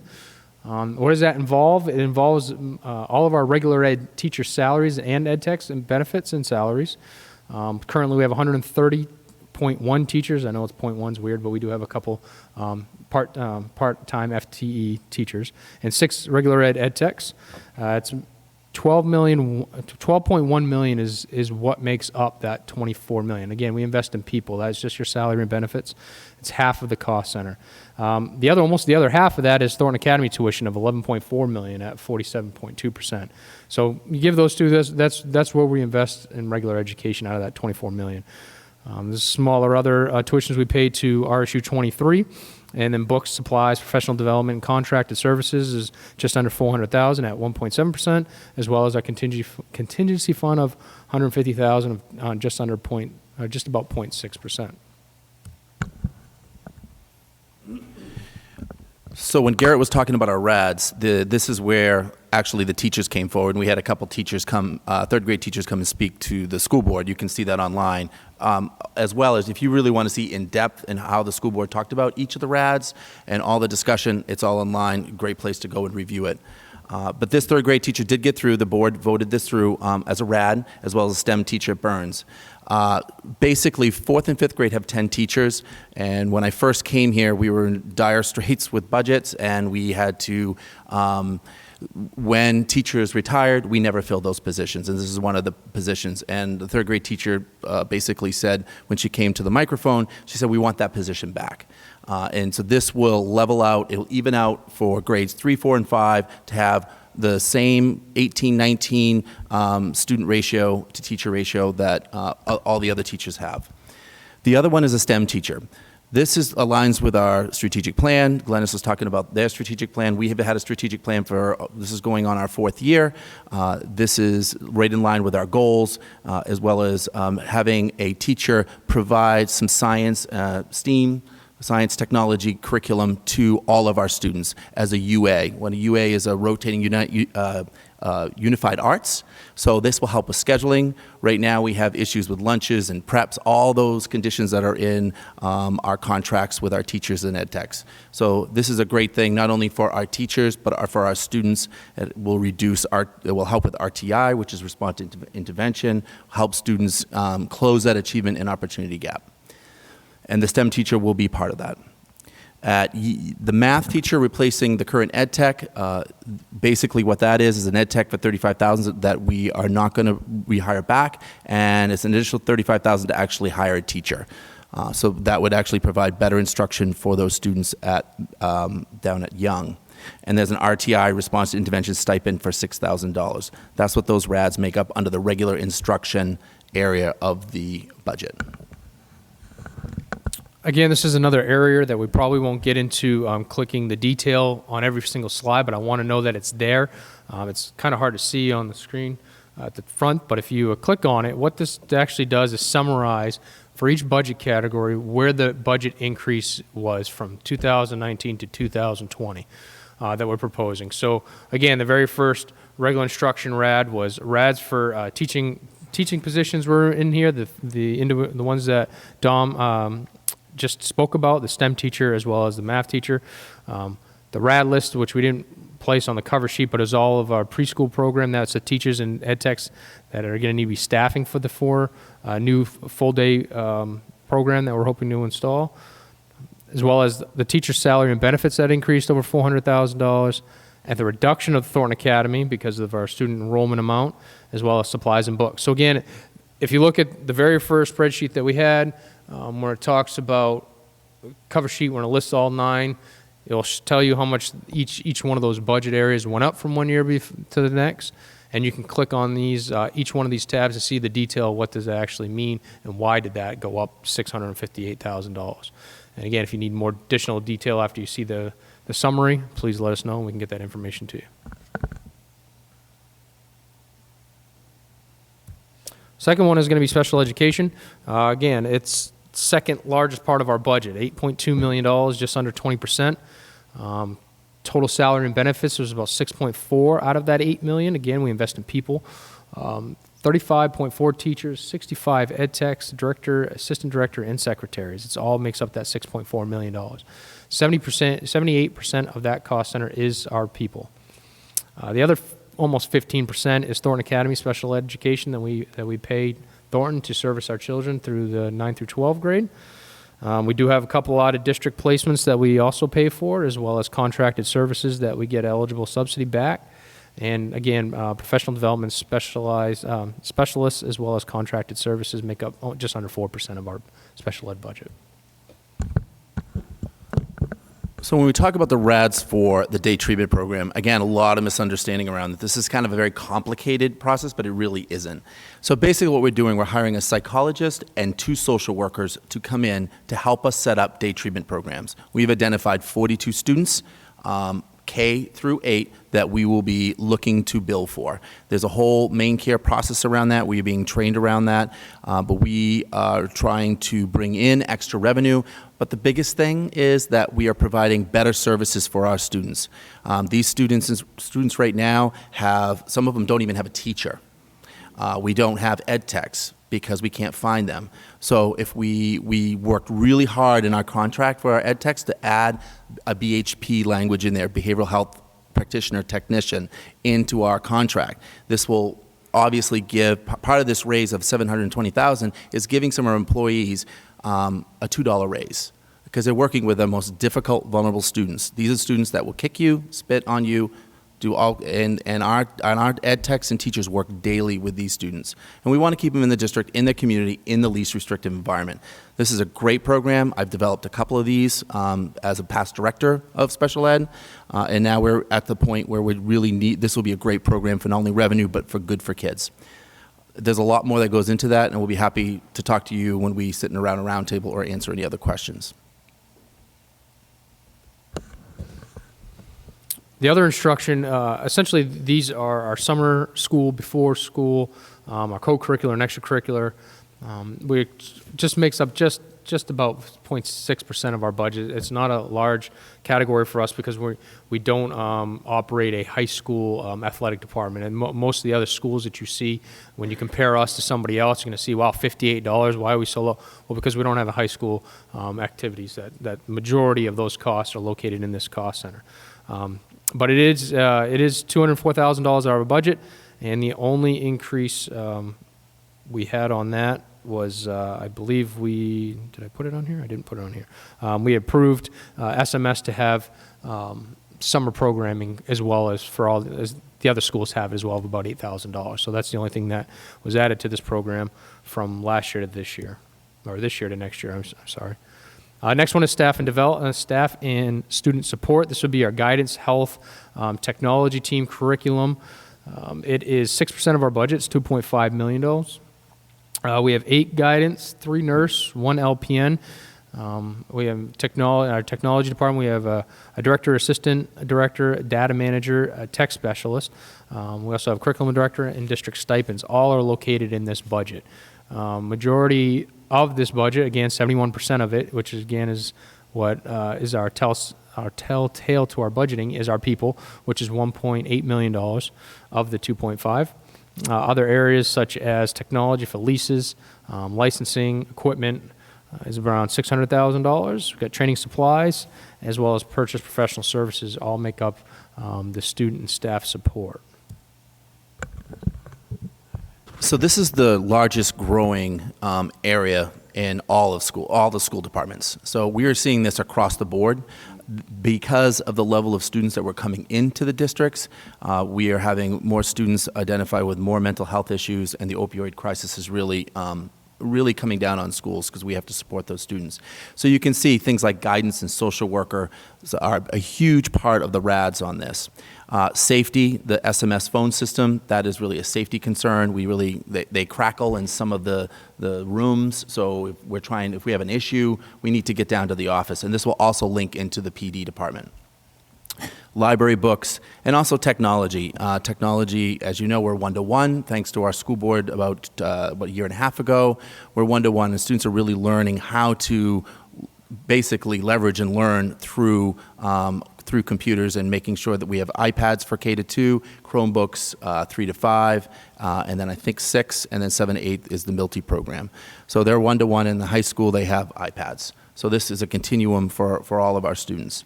So these basically, the student support area, this is a very large area that's going to increase over the years. I think this is just because of technology and the needs of the students. System administration, that's your central office, that's my business office, as well as the school board, legal, auditors, the substitute system. All those different various costs make up 1.8% of the overall budget, or about $766,000. 82% of that cost center is salary and benefits, which is $631,000 of it. The legal and auditors make up 9%, as well as the rest of the school board liability insurance. Professional services, dues, and fees make up 9% at $68,000. School administration is our building principals and secretaries that run the buildings. It's 3% of our budget, $1.3 million. We currently have 4 principals, 2 assistant principals, 4 administrative assistants, and 2 secretaries. The salary and benefits for that is 97% of the cost center. Again, this is heavily due to salary and benefits. The other 3% is purchase services, supplies, books, equipment, dues, and fees that the superintendent, the principals also need to use to operate their buildings.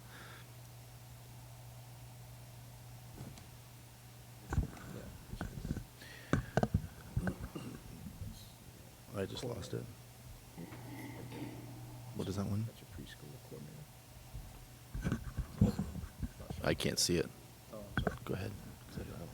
Sorry, he's having technical issues on his. The preschool RAD includes the secretary as well as the preschool director. That's where this is located in.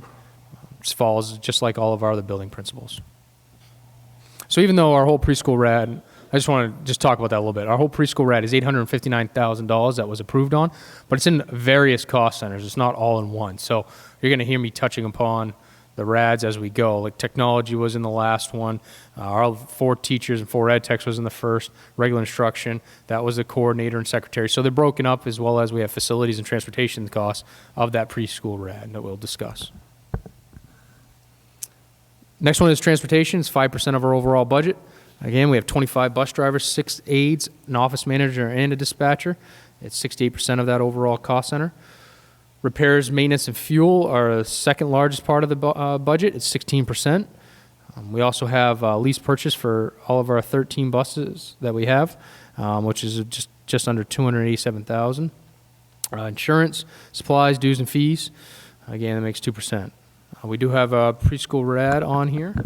So we have the 2 pre-K buses that we're going to try to get back, and we can actually get money back from those through the 279. We need 2 bus drivers for the preschool as well. Facility is 5% of our overall budget. Again, we have 15 custodians, 2 maintenance, 1 head custodian, and the director. It's 49% of our overall budget. Again, capital improvements that we talked about that was approved is $190,000 out of our overall $2.1 million, so it's only 9%. Contracted services and module lease payments with the anticipation of the preschool building is 15%. General supplies, dues, and fees, and all other expenses, $133,000. Just going to echo what Garrett said earlier about us only investing what are safety concerns and absolute needs of our buildings, with the hope that within the next few years that we should be able to have at least 1 new building, if not replacing several. The capital improvement is the only red on this one, which is basically $205,000. So it's we also shared the RAD list on our online. So that's also going to be accessible, so you can see what the school board voted on, what they didn't vote on, and the projects that are listed in there as well. Last but not least, debt service is a very small part of our overall budget. It's just 0.7%, $315,000. We only have 3 more payments, including next year's. So total balance is going to be $885,000 remaining. So once that is done, we will have no more debt service on our books. We are considered, when we pay IVF for Thornton Academy as a debt service, we get reimbursement through the state, but it's not actually booked as a debt in our expenditure accounts. And that's it. Any questions? Al? So, before we get into that, I do have one question myself. What is the cost of the 2 pre-K buses and the 2 drivers that you'll have to hire and train? Sure, so we have, I'm sorry, I didn't list the dollar amount. So we have 2 buses that we're anticipating it being $13,000 annual lease payments for each bus. They are the smaller buses. I believe they hold 16 students. Right. And then we have $40,000 budgeted for each bus driver, that's salary and benefits. It's unknown yet if we're going to need both those, or we may need more. We're going to try to hopefully, depending on where the preschool building is, if we can get some of the pre-Ks on the normal size buses, we can retrofit a few of the first 2 rows of our buses with seatbelts, but an aide would have to be on that bus. So if there's an aide already there, maybe it works. If not, we might have to just, hopefully 2 buses will be enough to be able to transport our Thank you. students. So any questions to my right? Seeing none, any questions to my left? Councilor Menthorn. One of the things I saw going through the budget book was, I found it fascinating that under facilities and maintenance, we pretty much have all the utilities, but then we itemize the internet on a site-by-site basis. And I was just curious why that was. You have an internet budget of like 500 per school, and then a 2,000 overall and a separate budget in a different category, but yet, electricity, copiers, some of the other stuff all fell to the facilities and maintenance. So yeah, all of our utilities, so our electricity, our heating, our copiers and lease are in facility and maintenance, but they are in whichever school and location they're in. So they're separated within the 5, or actually in this case, because we also consider central office and learning center, so 7 locations. Internet is it's actually being transitioned over to technology.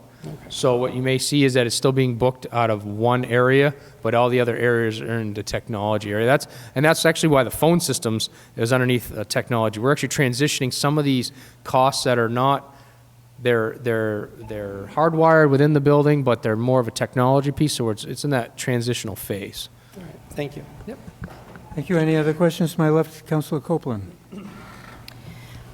I'd like to hear more about, pardon me, the guidance counselors. Now, I know that it's more difficult. There are more difficult children coming into our schools, and they really need support.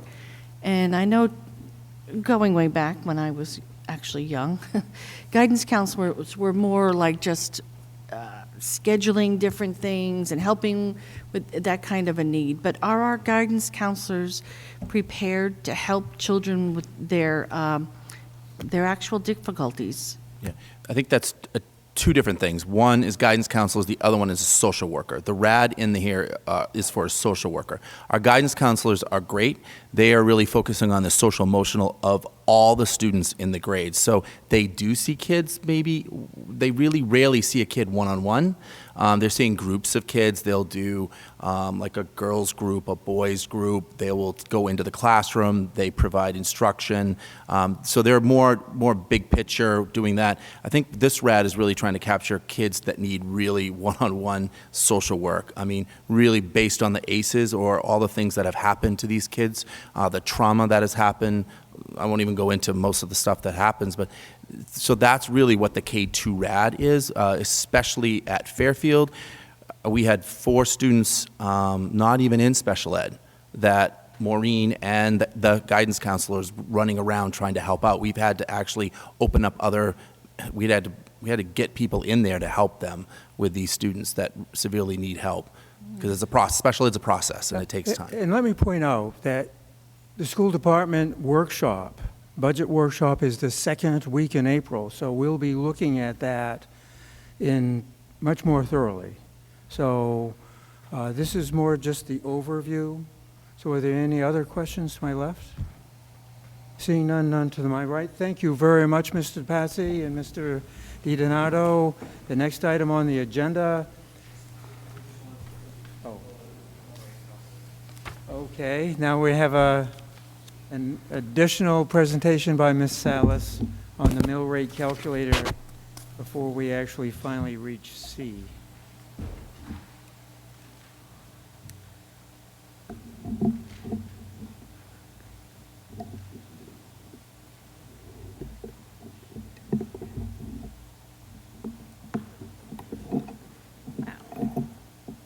That was so easy the first time. There we go.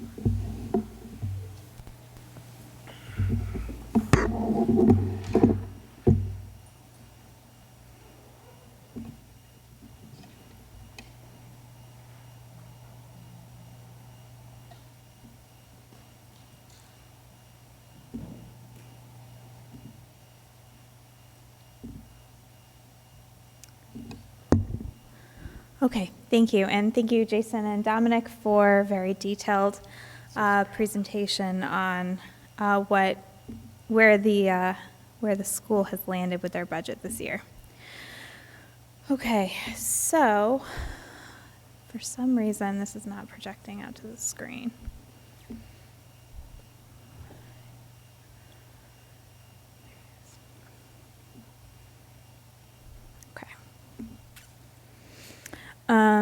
All right, having completed the school budget overview from the superintendent and finance director, we just wanted to take a second to go through the budget calendar again so that everyone has a sense of when you're going to have opportunity to ask more detailed questions about the departmental budgets and all of the information that you've received in the budget book, as well as the requests above directive. So Monday, obviously, this evening is the council meeting, which involves the budget presentation, both of the city and the school. On Monday, April 1st, we will have two budget presentations after the council meeting. That will be the Public Works and the Capital Program and Debt Service presentations. Monday, April 8th, we will be reviewing the Water Resource and Recovery Department, Information Technology, Code Enforcement, and Parks and Recreation. Wednesday, April 10th, that's the joint budget workshop with the school board to review the approved school budget and to ask any additional more detailed questions that you might have about what the school board has put forward. Tuesday, April 16th, is the Police Department Planning and Development Assessment and the City Clerk's Office.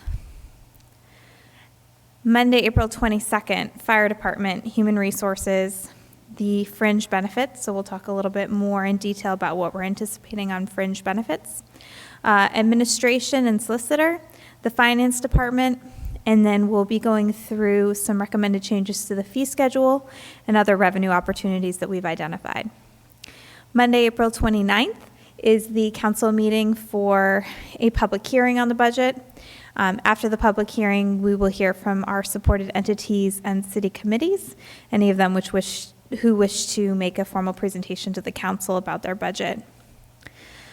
Monday, May 6th is a council meeting. This is really the opportunity for the council to go deep on what they want to put forward as their budget, what changes they wish to make to the recommended budget, as well as to review how the council will be approving or not approving RADs, whether they be recommended or not.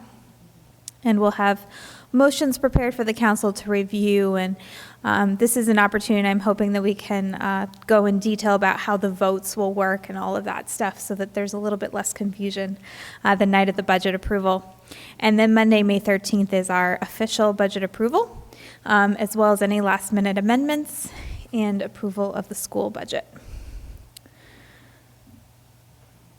Two more items I wanted to review very quickly are the mill rate calculator and the city council RAD template. So something that had been requested as part of our last budget process was the opportunity for city council to submit RADs. It hadn't really been formalized in the past. So what we've done is we've built a form. It's a little bit hard to read here, but Tori Gorman will be sharing the link with the city council. We collected RADs from city departments, but you as the city council may have additional things that you think are critical to include in this budget. And therefore we put together a form that you can fill out, which is in alignment with the form the city department heads have used to submit information about their RADs. We'll just be asking things like, what department? Is it a head count RAD? Do you consider it a critical need, a maintenance of effort, or an invest for growth? Why are you requesting it? and the effect if this RAD isn't funded. What? Tori is going to send you a link to it, and I believe it's going to be posted on SharePoint as well. Okay, so the last piece is the mill rate calculator. This is a tool that we've used the last couple of years in order to give the council an opportunity to experiment with the different RADs, see what the impact would be of approving or not approving RADs. And I'm trying to get my mouse here. We're going to escape here. We're going to move this up here. It's going to be a little bit hard to see, and I apologize just because there's a lot of data points that everyone had requested, and we tried to accommodate as many of them as would fit on my screen. Okay, so at the top of the mill rate calculator are all of the numbers that we've discussed this evening. We have estimated mill rates. For reference, you have your 2019 approved budget, the 2020 directive, and the 2020 recommended budget. By default, the mill rate calculator is set up to show the administration's approval, so that would be the city administrator, and then you as the council have the opportunity to choose to approve or not approve any of the RADs that the city administrator has put forward. If you go into the city council drop-down box and you choose to say, you know, we aren't going to approve this RAD, the total approved amount will go away, and you can see that the change in the mill rate has gone down by about a penny. So by not approving this first mill rate, the 1.1% increase for non-union, the mill rate has gone, the projected mill rate for the city has gone from $8.07 to $8.06. The city council, or the user of this document, because it will be available for citizens to use as well, can also choose to approve a RAD that the city administrator has not approved. Now, this is a very small RAD, $4,900, so you're not actually seeing any change to the mill rate at the top, because of course the mill rate is rendered in cents, and so if it's so small it doesn't change the mill rate, then you might not see that change at the top. The user also has the ability to manipulate the total amount approved. So let's say for the presidential primary, the user would like to approve this RAD, but only wants to approve half of what was requested. You can change the amount to $6,000. And again, your total expenses will change, as well as the mill rate, assuming it's a large enough cost increase. That's true, so this is a one-time, so. Speak into the microphone. Just making a statement that there are items on there that are one-time, and anything that's a one-time item is a use of reserves. So we would be using our undesignated fund balance to pay for one-time items. Anything that's ongoing would require additional property tax. Yes, thank you for that. So you can see over here in the upper right-hand corner, again, it's quite small, but the use of reserves right now is at $141,000. And if you were not to approve this RAD, or not to approve this RAD here, which is a $6,000 use of reserves,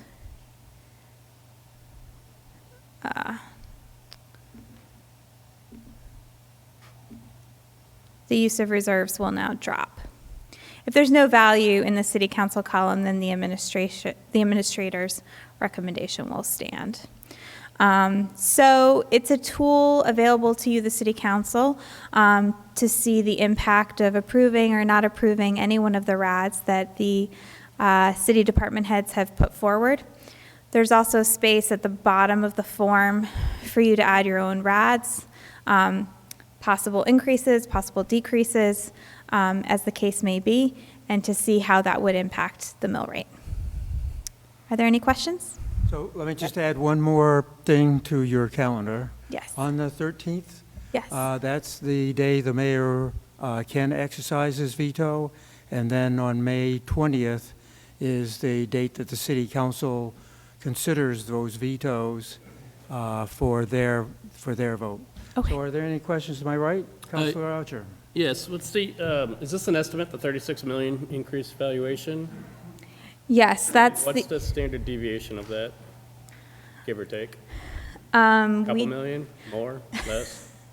So the logic behind the valuation increase was new lumber, which came to 25 million, plus a $10 million extra for whether it be valuation increases or an existing construction project which had accrued new value over the last year. I wouldn't say that we had a standard deviation. We didn't use linear regression in order to calculate the valuation forecast, because the linear regression that I had put forward, the city assessor said was a little bit too high for where they were this year. There's also an additional million or so on top of the 35 million, which accounts for the fact that we are going to be selling parcels in our Millbrook TIF district, which have been previously city-owned and were therefore generating no value. Okay, thank you. Thank you to my left. Any questions? Okay. Thank you very much, Ms. Salas. And we move up to, Just one question, sorry. oh, Um, excuse me, is there more? Is that Yeah, a Counselor- edible, is that an edible? If I found out the valuation's higher, is that something I can edit? I Or can is make it it blocked? editable if you'd like. Yeah. Okay. If needed. Okay, thank you. Any additional questions to my right? Any questions to my left? Again, thank you, Ms. Salas. We're up to item C. And we're up to item C. Counselor Copeland, do you have a motion?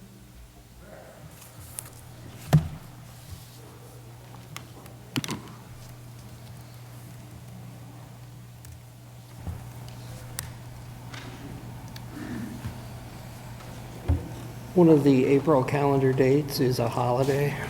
Oh, excuse me, yeah, on the One of the April Monday. calendar date, that is a holiday. The meeting will be on the following Tuesday, as usual. And Oh, that was, anybody who doesn't understand. and that was in the presentation. The Yeah. Tuesday, That the was included in the Tuesday, the presentation. 16th is the council workshop instead of Monday, the 15th, 15th. because that's Patriots Day. Right. So the 15th is Patriots Day. The 16th is the council workshop. Thank you. Please, Counselor Copeland, do you have a motion? I do. As part of the fiscal year 2019 budget process, council approved a use of TIF funds totaling $474,000 in order to reduce the municipal mill rate and mitigate the impact of school budget increases. Initially, this amount was approved as a transfer to the general fund to cover applicable costs.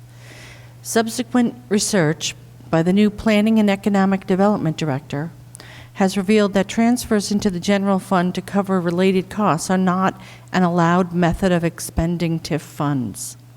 Therefore, this motion reallocates applicable general fund expenses to their corresponding TIF funds. The net impact to the general fund and use of surplus is zero. The city staff recommends approval. And the motion I'd like to make is, be it ordered that the City Council approves the first reading of Budget Amendment Number 10, fiscal year 2019, and move to schedule a second and final reading for April 1st, 2019. Do I have a second? Second. So the motion has been made by Counselor Copeland, seconded by Counselor Smart. Any questions or comments to my right? Seeing none, any questions or comments to my left? Thank you very much. Counselor Archer? Aye.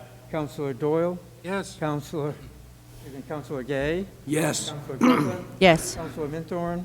Yes. Counselor Smart? Yes. And Counselor Johnston? Yes. The motion passes 7-0. Counselor Gay, do you have a motion? Yes, thank you, Mr. Mayor. On December 17, 2018, council approved union contracts for public safety, support, public works, WRRD, and police patrol and command units after their executive session. Salary changes were implemented immediately, but a budget amendment is still required to appropriate approval funding from payroll contingency. In addition, the firefighters, a one-year contract budget amended number 5 reflects this change. Finally, Finance and Human Resources have worked together to thoroughly audit all salary lines in the fiscal year 2019 budget to ensure final budget amounts are correct. Be it ordered that the City Council approves the first reading of the budget amendment number 11, fiscal year 2019, and move to schedule a second and final reading for April 1st, 2019. Second? So I have a motion made by Councilor Gay, seconded by Councilor Doyle. Are there any comments to my right? See? Mr. Sutherland. I'll just state that the agenda title will be reflected better next week in the second and final, where it's union contract increases and changes that were identified as part of an internal audit. Linus, am I correct in that statement? Okay, thank you. Thank you very much. Any comments to my left? Seeing none. Councilor Johnston. Yes. Councilor Smart. Yes. Councilor Mentor. Yes. Councilor Copeland. Yes. Councilor Doyle. Yes. Councilor Day. Yes. And Councilor Archer. Yes. Motion passes 7-0. Next, Councilor Gay, do you have a motion?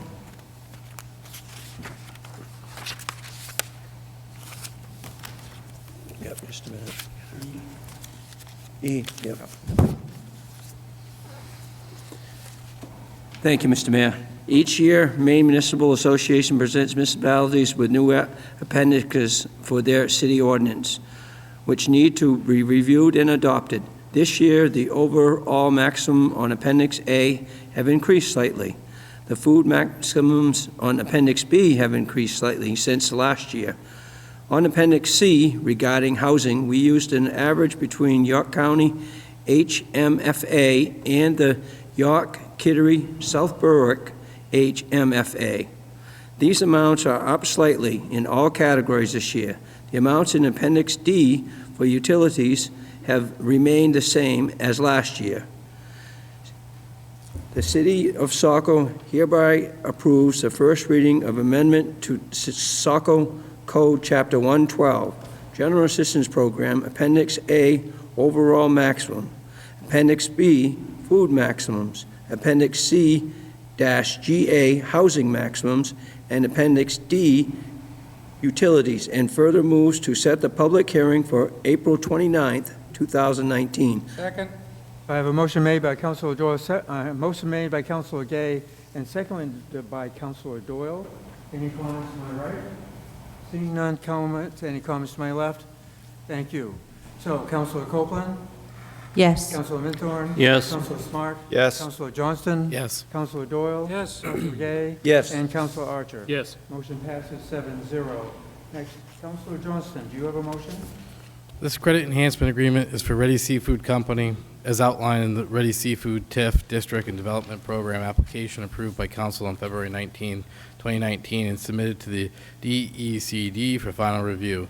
The proposal is for a 20-year credit enhancement agreement with an overall $1.8 million cap, with payments starting once the $1 million of increased assessed valuation or triggering event occurs as follows.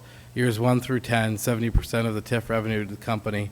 Years 11 through 20, 60% of the TIF revenue to the company. Any remaining years of the district, 100% of the TIF revenue remains with the city as outlined in the Ready Seafood TIF District Development Program. The council has held a public hearing on this item on March 4th, 2019, where no member of the public chose to speak about this matter. Staff supports the credit enhancement agreement and accompanying order. I move that the city administrator is hereby authorized and directed to enter into a credit enhancement agreement with Ready Seafood Company in substantially the form as presented to the city council. Second. So I have a motion by Councilor Johnston and seconded by Councilor Doyle. Any comments to my right? Seeing none comments to my left? Thank you. Councilor Archer? Councilor Gay? Yes. Councilor Doyle? Yes. Councilor Copeland? Yes. Councilor Minthorn? Yes. Councilor Smart? Yes. And Councilor Johnston? Yes. That motion passes 7-0. Next, Councilor Smart, do you have a motion? Thank you, Mr. Mayor. Sir. The curbside municipal solid waste and recycling collection contract in Pine Tree Waste expires June 30th, 2019.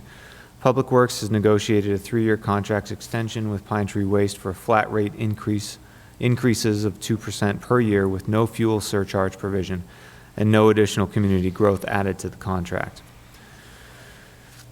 Be it ordered that the City Council approve a 3-year extension to the current curbside solid waste collection contract. I move to approve the order. Second. So I have a motion made by Councilor Smart, seconded by Councilor Copeland. Any comments to my right? Was there an answer to one of the gentlemen on the floors about how many times we're allowed to request an extension? Or, honor an extension, I should say. I'll just say, we do have purchasing policies that we would normally go out to bid, but we did come to council and ask them to do an extension. We thought this was favorable, and will save the city money. So there's nothing that says we can't just keep extending. There is nothing that says that, Okay. no. The council has that prerogative. Council has authority, so. Okay. Any questions on that? Councilor Copeland? Well, I did want to speak to that, and we're told that we're authorized to do this without going back out to bid, but there were several reasons stated that our Department of Public Works Director pointed out at a workshop. These folks have not charged us for a lot of extra housing stops that they have. They have given us a lot of feedback in terms of contamination in the recycling bins, and they don't have to. So, and several other things, and I can't remember all of them, but there was quite a list, and it was an impressive list. And I think that this is a very good value for our citizens. Thank you. Any additional comments to my left? Yes, Councilor Johnston. Again, I would just piggyback off after what Councilor Copeland said. This contract also continues to recognize no new homes. So it was a substantial savings for over 3 years. Yep. Any additional comments to my left? Any additional comments to my right? Thank you. Councilor Archer? Aye. Councilor Gay? Yes. Councilor Doyle? Yes. Councilor Copeland? Yes. Councilor Minthorn? Yes. Councilor Smart? Yes. Councilor Johnston, the motion passes. Oh, excuse me. Yes. Councilor, the motion passed. I caught you reaching for your water. I apologize. Councilor Minthorn, do you have a motion? I do, thank you. The current City of Saco cable television ordinance does not provide enough detail for future negotiations with cable providers and should be modified to provide more detail. To move forward with negotiations, it's important that the ordinance match our goals and needs for the City of Saco. The City of Saco hereby ordains and approves the final reading of the document titled City of Saco Cable Television Ordinance, Chapter 78. Second. So I have a motion made by Councilor Minthorn, seconded by Councilor Doyle. Are there any comments to my right? Seeing none, comments to my left. Councilor Johnston. I would just again ask, it says under annual report, no later than April 1 of each year during the term of franchise agreement, they to submit an annual report. Yeah, Yet when, to see one, and so do we ever I'd get like an to see annual report, Mr. Sutherland? I am unaware of receiving an annual report. I will talk to our IT director and get back to the council. Thank you. Thank you very much. Any additional comments to my left? Any comments to my right? Seeing none, Councilor Archer? Aye. Councilor Gay? Yes. Councilor Doyle? Yes. Councilor Copeland? Yes. Councilor Minthorn? Yes. Councilor Smart? Yes. Councilor Johnston? Yes. The motion passes 7-0. Councilor Archer, do you have a motion? Yes, I do, Mr. Mayor. The City of Saco adopts and enforces the National Electric Code as authorized by state law. Every 3 years, this model code is revised in a consensus process to reflect evolving technology and knowledge in the field of electrical installations. The city currently utilizes the 2014 edition of the Natural Electric Code, while the state of Maine has adopted the 2017 edition with amendments. The city is proposing to adopt the same code edition as the state, along with the same amendments, as well as some Saco-specific amendments regulating hazardous installations and installation of high amperage services on residential properties.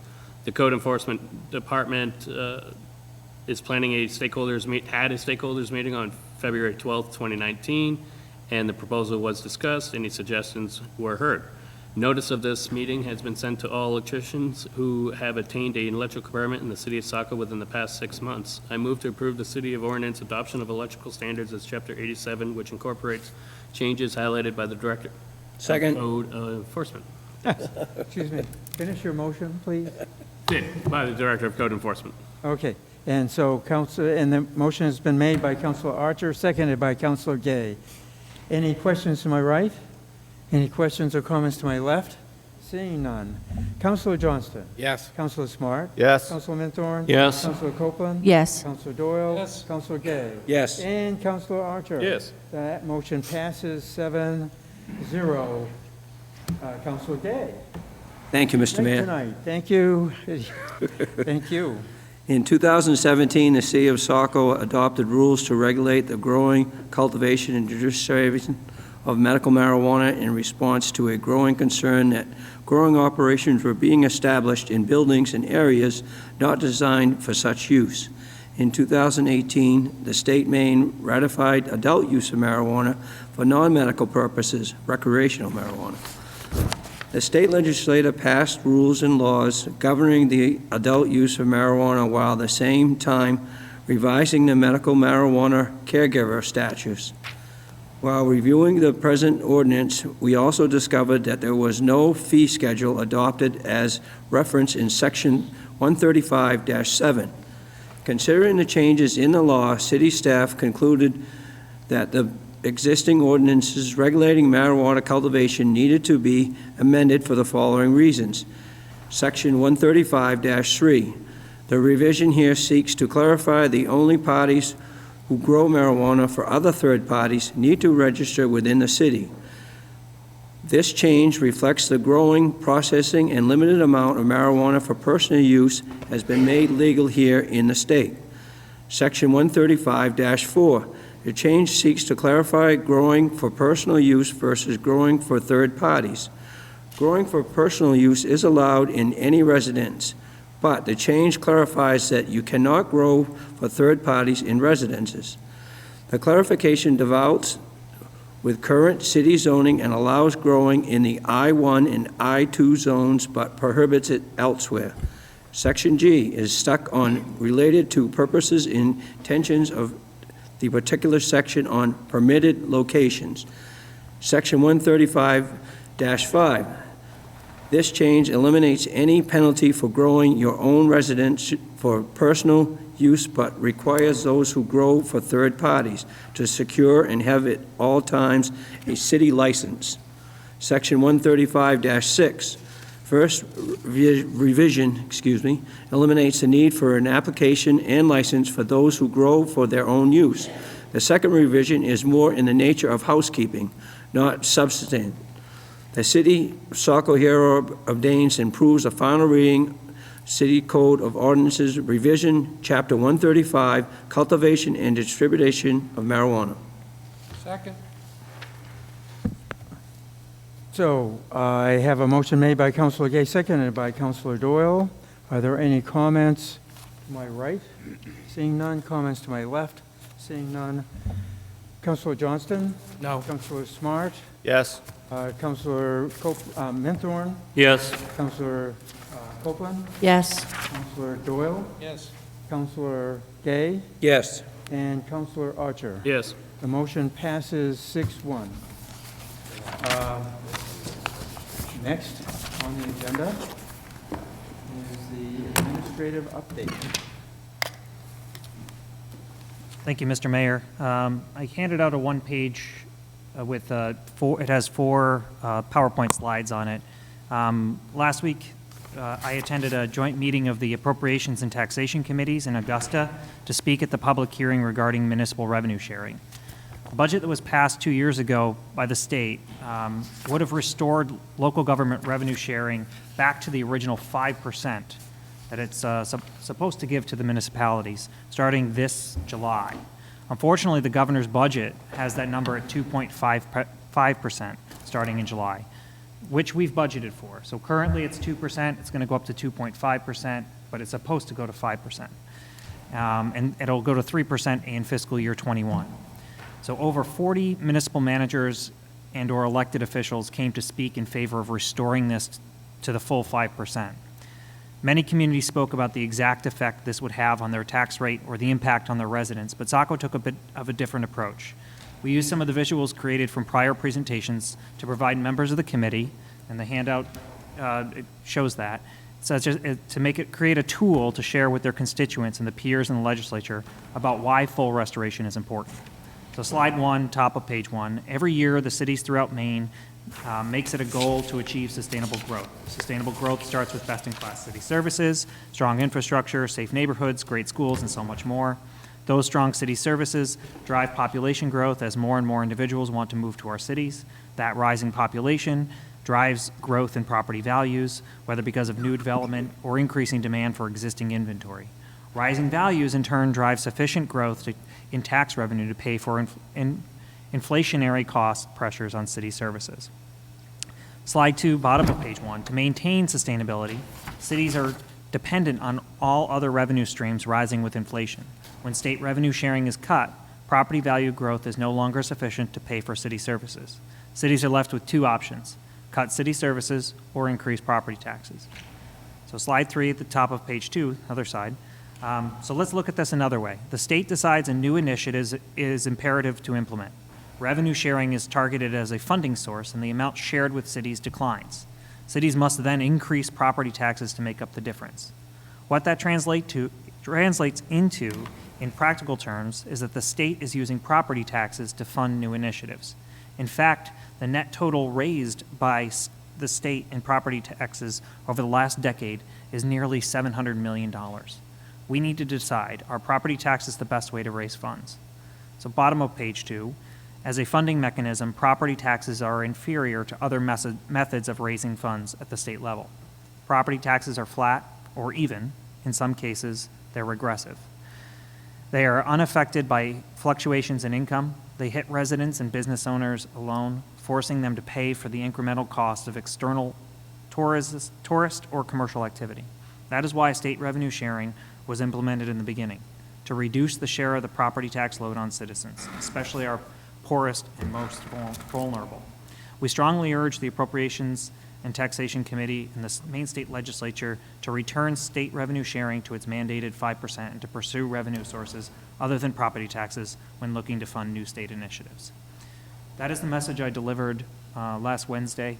I was one of the final speakers, so I was hopeful that this information resonated and stayed with them. I want to thank Glennis for helping me pull this information together. I will be going back up this week to discuss the local option sales tax as well. So please speak more directly into the microphone, though, Mr. Okay. So I will report next week on the presentation of the local option sales tax. There's a hearing this Wednesday to advocate municipalities to have the authority to create local option sales tax. Another item, Wayne Hanson retirement, Lieutenant Wayne Hanson, which you mentioned during your general comment. So I'll just leave that. He's 42 years with the Saco Fire Department, including his time as a junior firefighter. So a long career with us, and grateful for all of his time with or his service with us, and well-deserved retirement. Mary's.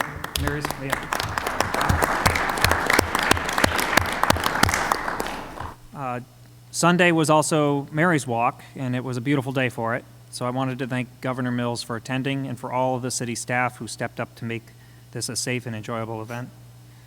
The Cabin Fever Reliever is this Saturday. Saco Main Street will host its first Cabin Fever Reliever in the unfinished commercial space in Mill Building 4. Local restaurants and breweries will be in attendance, plus games, music, and prizes for the best-dressed Mainers. So more information and tickets can be purchased through the Saco Main Street website. The last item, one of our executive session items for council is to decide if they would like to negotiate another contract with the city administrator.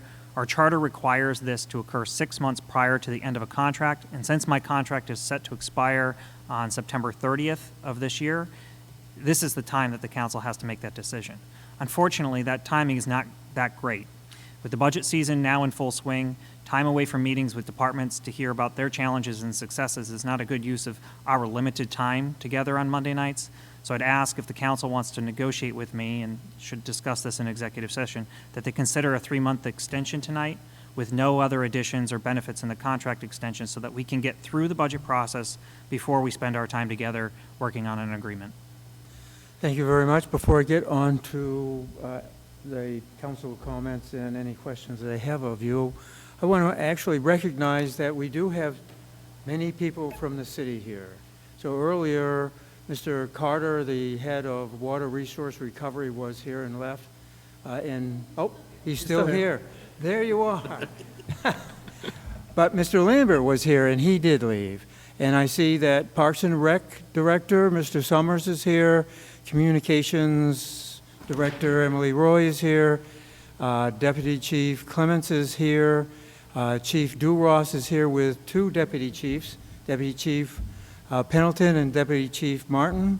The head or Director of Public Works is here, and the head of Finance is here, and that's Ms. Salas, as we all know, Mr. Fox of Public Works.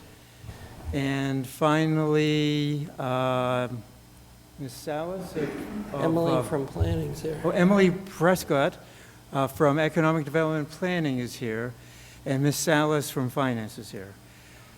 And Mr. Roth and Mr. Roth and Finance is here. I think I said hello, Mr. Roth, didn't I? I mean, Mr. Roth. Mr. Summers? Didn't I say hello earlier? I thought I had, so.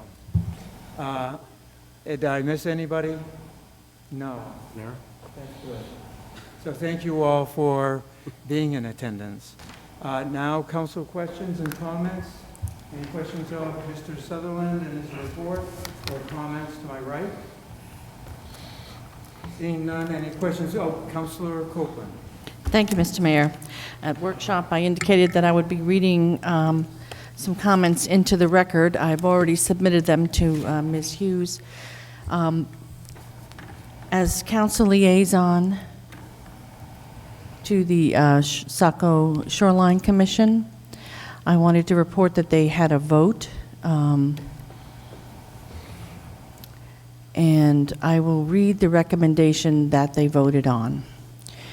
Be it recommended to the City Council that they vote to have City Administrator Kevin Sutherland accept the Army Corps funding of $26.9 million for Plan 6, subject to receipt of the Project Partnership Agreement, or PPA, our legal counsel review, and any changes the city or council require. We further request that an attorney thoroughly knowledgeable in Army Corps matters, preferably in Washington, D.C., close to our congressional staffs, be retained to review our situation and the coming PPA. We further request our city begin estimates of costs potentially not covered by this funding and finding potential sources of such shortfalls. Finally, we request to discuss with our current city's legal counsel ways for current Saco Shoreline residents to absolve the city of liability if this Army Corps project fails to save their homes from being habitable. Thank you. Thank you very much. Any other comments or questions by the council to my left, to my right? Thank you. Seeing none, I would like to request the councilor make the motion to enter executive session. Sure, I'll do it, Mr. Mayor. Executive session. Be it ordered that the City Council enter into executive session pursuant to MRSA Title 1, Chapter 13, Subchapter 1, Section 4056, E, consultation with counsel regarding rights and obligations of counsel with respect to a pending matter. D, union contract negotiation, fire department. D, union contract negotiations, clerical. A, evaluation of officials, city administrator. D, city administrator's contract negotiations. Second. Second. I have a motion by Councilor Doyle, a motion by Councilor Minthorn, seconded by Councilor Doyle. This requires a two-thirds vote to enter executive session. Councilor Archer? Aye. Councilor Day? Yes. Councilor Doyle? Yes. Councilor Copeland? Yes. Councilor Minthorn? Yes. Councilor Smart? Yes. And Councilor Johnston? Yes. The motion passes 7-0. We are now in executive session.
Nathan, jump up there and be the mayor.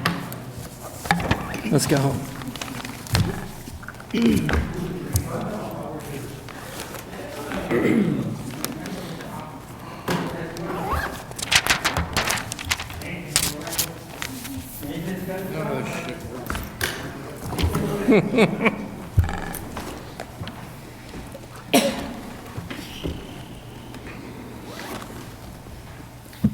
I'll entertain a motion to come out of executive session.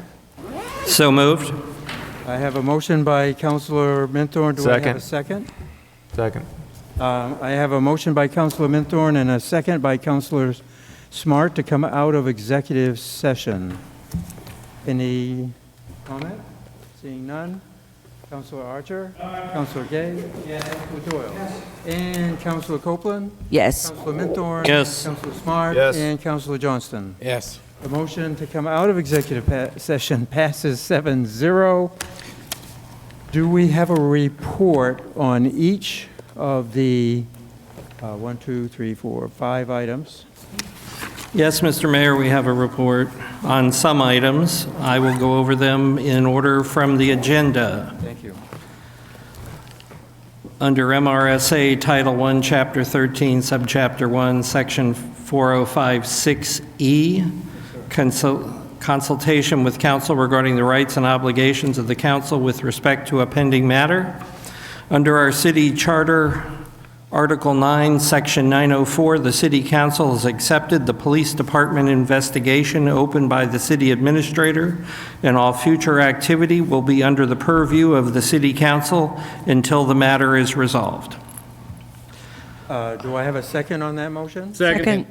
So I have a second by Councilor Archer. So a motion by Councilor Minthorn and a second by Councilor Archer to accept the investigation from the city administrator under the charter, Article 9, Section 9.04. Are there any comments to my left? Any comments to my right? Seeing none. Councilor Archer? Aye. Councilor Gay? Yes. Councilor Doyle? Yes. Councilor Copeland? Yes. Councilor Minthorn? Yes. Councilor Smart? Yes. And Councilor Johnston? Yes. That motion passes 7-0. The investigation is now a council investigation under the city charter. Councilor Minthorn, do you have an additional report? Yes, under MRSA Title I, Chapter 13, Subchapter 1, Section 4056D, Union Contract Negotiations, Fire Department, no report. Thank you. Union Contract Negotiations, Clerical, no report. Evaluation of Officials, City Administrator, no report. In City Administrator's contract negotiation, I move to authorize the mayor to sign a 3-month extension to the City Administrator's employment contract as drafted and submitted for the meeting minutes. Thank you. Do I have a second? Second. to this motion? Seconded by Councilor Gay. Are there any comments to my right? Any comments to my left? The motion on the floor is to accept the counselor's, accept the administrator's side letter associated with a time extension, permitting the mayor to sign that. Councilor Johnston? Yes. Councilor Smart? Yes. Councilor Minthorn? Yes. Councilor Copeland? Yes. Councilor Doyle? No. Councilor Gay? Yes. Councilor Archer? No. The motion passes 5-2. Do you have any other reports, Councilor Minthorn? No other reports, Mayor. I move to adjourn. I have a motion to adjourn. Second. Do I have a second? A second. A motion by Councilor Minthorn, seconded by Councilor Copeland to adjourn. Councilor Archer? Councilor Gay? Councilor Doyle? Councilor Copeland? Yes. Councilor Minthorn? Yes. Councilor Smart? Yes. And the winner is Councilor Johnston. Yes. Thank you very much. Very good time estimation on your part, Counselor Johnston. Well, it's a little fast. I'm joking. Yeah, you're right. You're right. I'm glad it's, yeah. Well, with you and I mean, we're off by like... I'm off by an hour. Yeah, and I'm off by 45. Should be interesting.